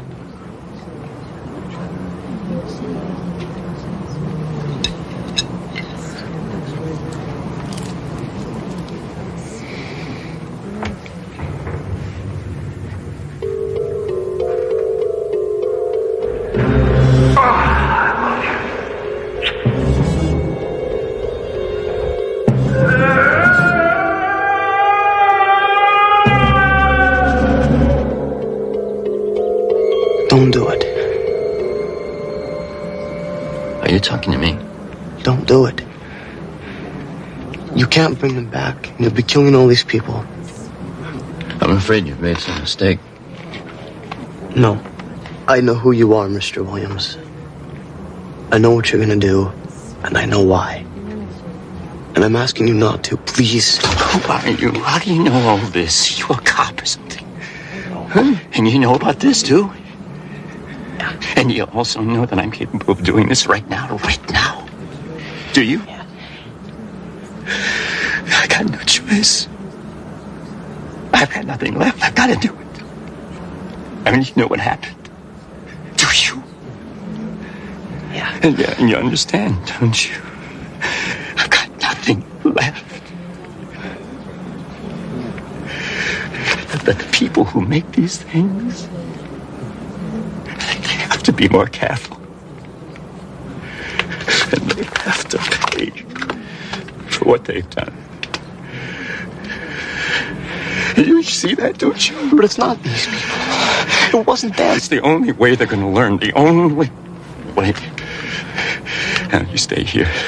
Not a word, or I swear I'll do it right now. No.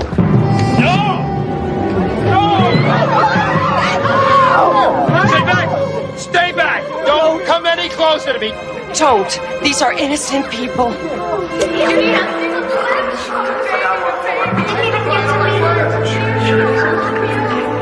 Is this the way it happened? No! Kill him! Kill the son of a... Afraid. I'm so afraid to make Man, you're great. It can't happen like this, not now. God, I want to live. I'm in so much. What do you have to do? Don't. What about Jenny?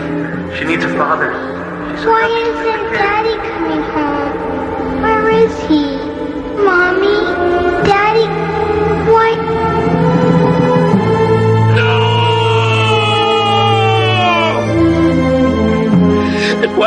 supposed to happen like this? Oh my God, what have I done? What have I done? Easy, sir.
Meet Tanner Smith, circa 1916, disciple of a young writer named Jack London. Tanner Smith, now consigned to what is affectionately known by the Bowery Boys as the Ref. A grim sojourn into solitude, despair, pain, and sooner than he knows, a curious corner in the Twilight Zone.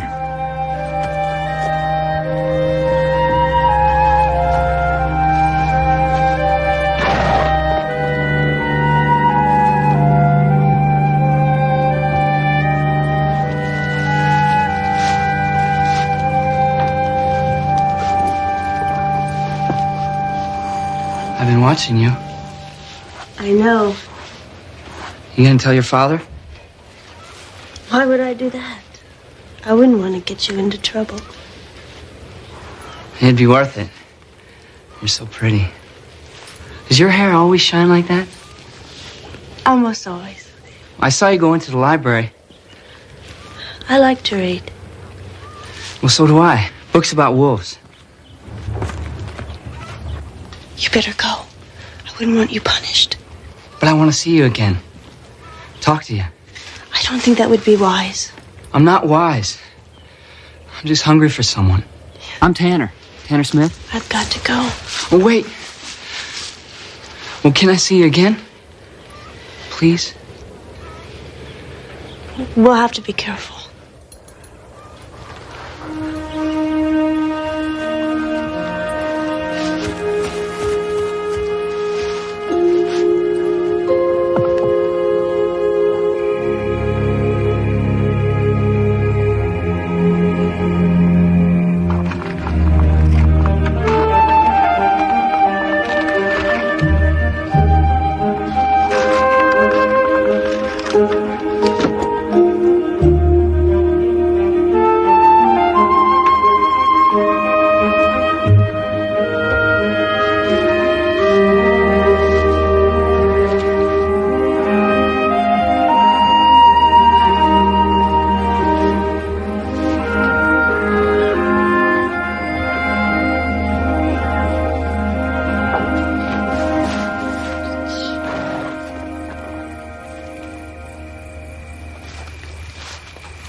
I dream about you.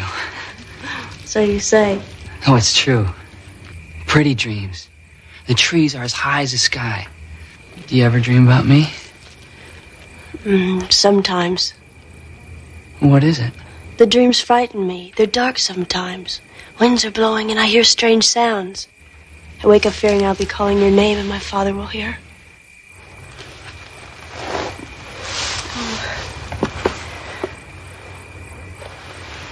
I have another book for you, Tanner. Another Jack London. I know how you like stories about wolves. Oh, a wolf mates for life, Amy. Did you know that? For all his life, he'll never know another. I have something for you, too.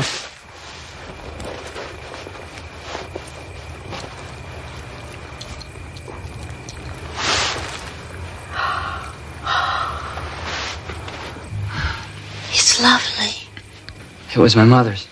Really? No. That ain't true. I don't want to lie to you, Amy. I don't ever want to lie. Then where'd you get it? I picked it off a drunk in Chatham Square. But I never hurt no one, Amy. You gotta believe that.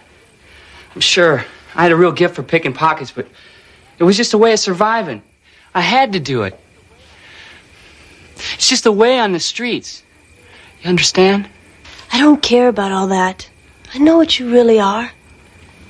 I love you, Tanner. My sweet, gentle Tanner. Amy. Dear Amy. Kiss me, Tanner. Kiss me.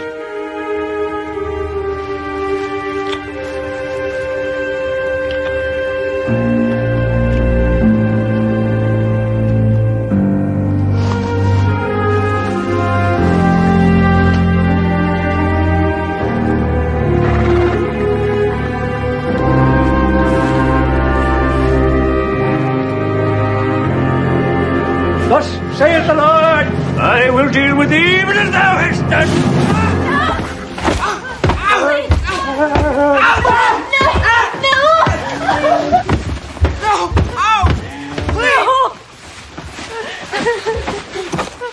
Just like your mother. In the hay and dust with any filthy scamp that winks an eye. A wolf steals a lamb from the flock, eh? Well, my young sir, to me belongeth vengeance and restitution. I have warned you time and time again to stay away from the scum in this place. They are animals, beasts, to be caged away from the decent people of this world.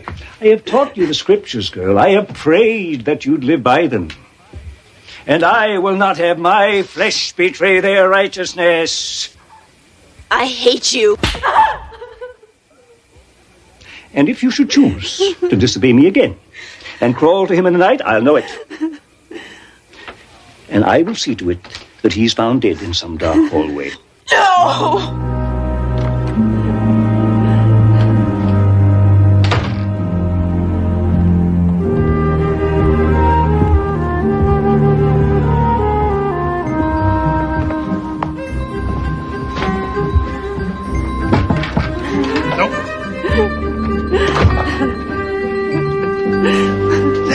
There, girl, it'll be all right. No, it won't be all right. You'll kill Tanner if I ever see him again. I know him. He'll do it. Well, now, Amy, you know the hooky ain't gonna let that happen. You're nothing but a broken down old bum. What could you do? I just want to die. That's what I want. To be dead. No, Amy, dying ain't the answer. Not for you, not for Tanner. Because you're young. And you're in love, and you must never give up hope. I'm sorry for what I said. I didn't mean it, Hokey.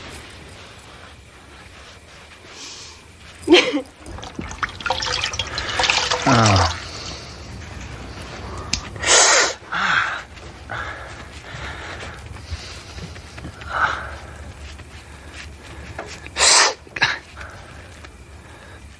Amy, have you seen her? Her father didn't hurt her, did he? Not her spirit, boy. She's a bright arrow. She has the power to soar above her father's deviltry. Oh. You know where she might be? She spends her evenings in the library, poring over the books like she's searching for something. I gotta see her. No, Tanner, you can't. Her father told her he'd have you done in if she saw you again. I don't care. No, Tanner, you mustn't. I gotta see her. Tanner, no.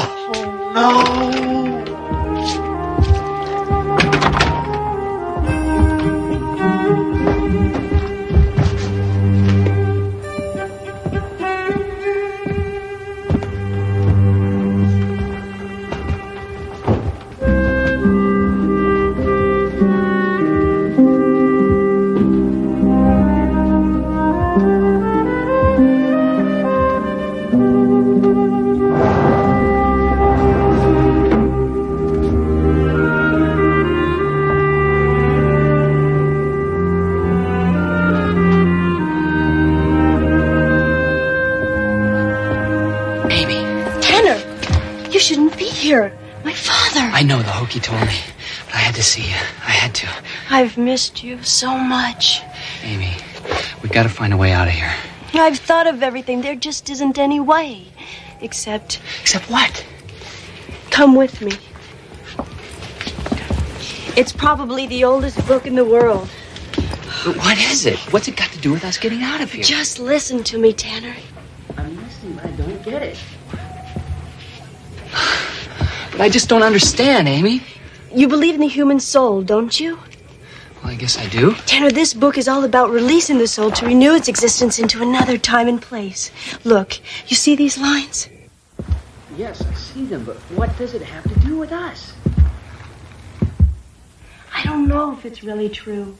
But the book says by concentrating on the lines, you'll soon be able to see a door.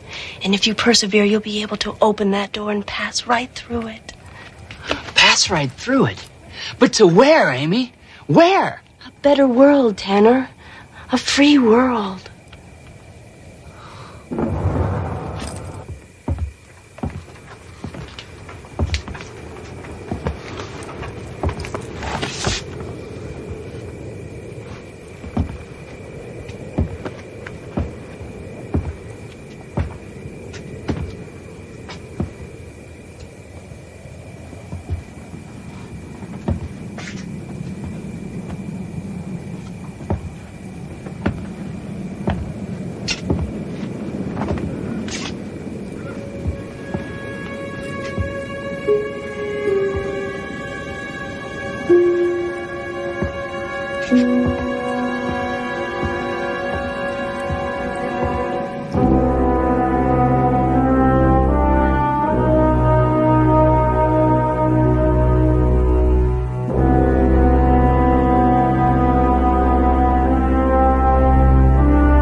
Daughter.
Like you or someone was calling me, and then the gate was open. Tanner, there's no time. My father will know that we're meeting. But we're outside. We could run away right now. No, Tanner, it wouldn't work.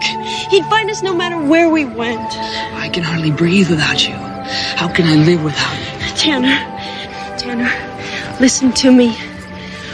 I have found the only real way out. It's in that book I showed you. It's another world, Tanner. A younger world. What are you talking about? I don't understand you. Please believe in me, Tanner. When the time comes, you'll know. But Amy... I love you, Tanner.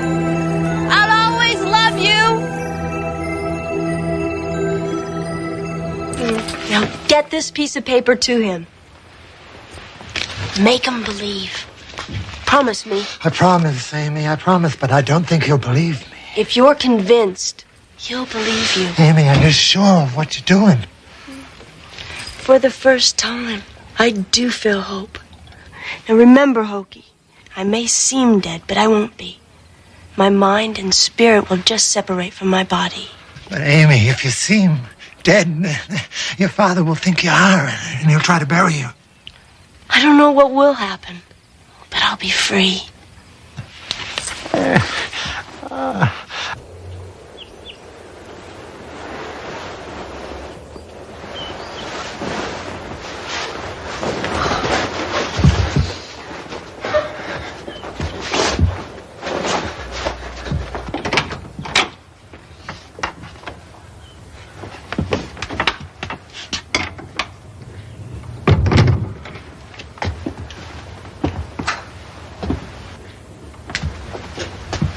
Amy. Amy, wake up.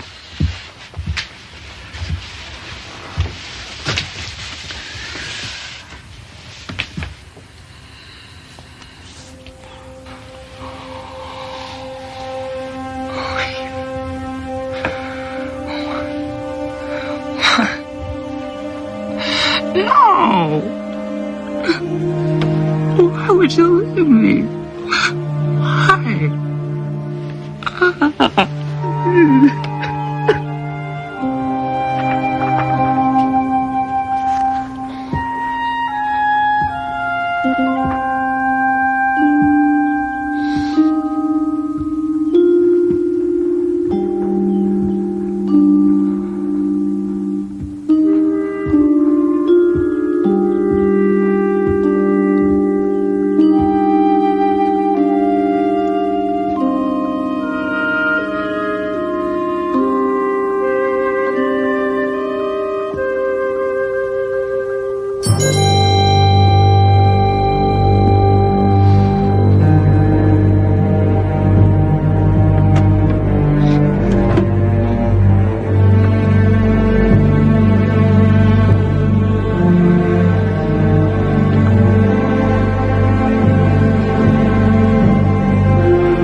She killed herself because of you! Damn you! Take him to the hole and lace him up tight! You killed her, and you're gonna rot in hell for it! Hell, that's your home, young sir. A true disciple of your master you are. Amy! Why didn't you wait?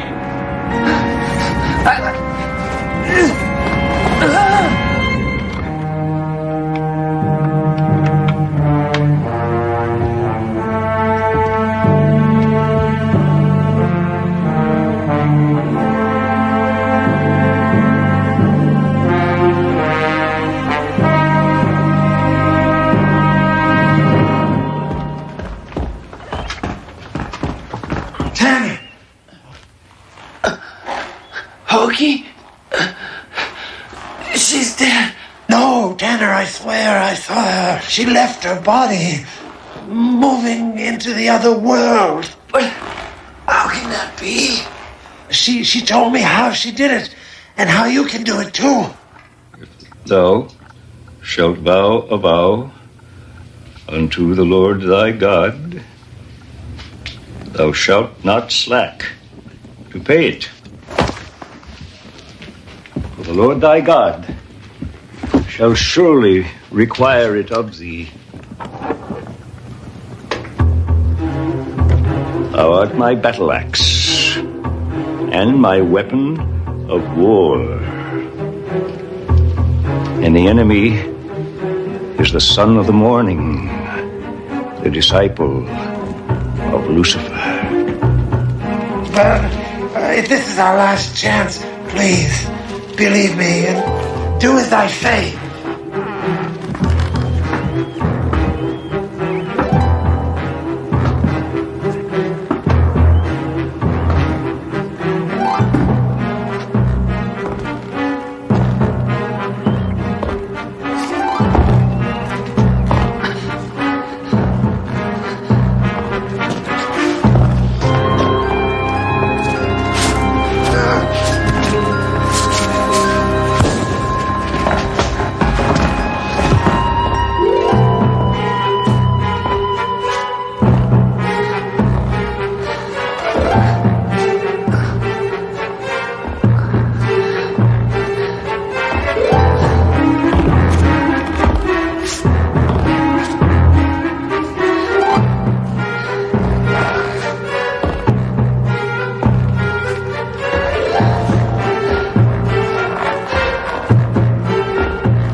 They're together, running free, in a place where no one can hurt them again.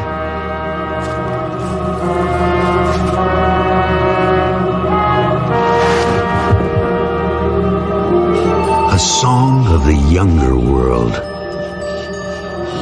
A tale told on wintry nights when the moon is full, of living with wolves and learning to howl.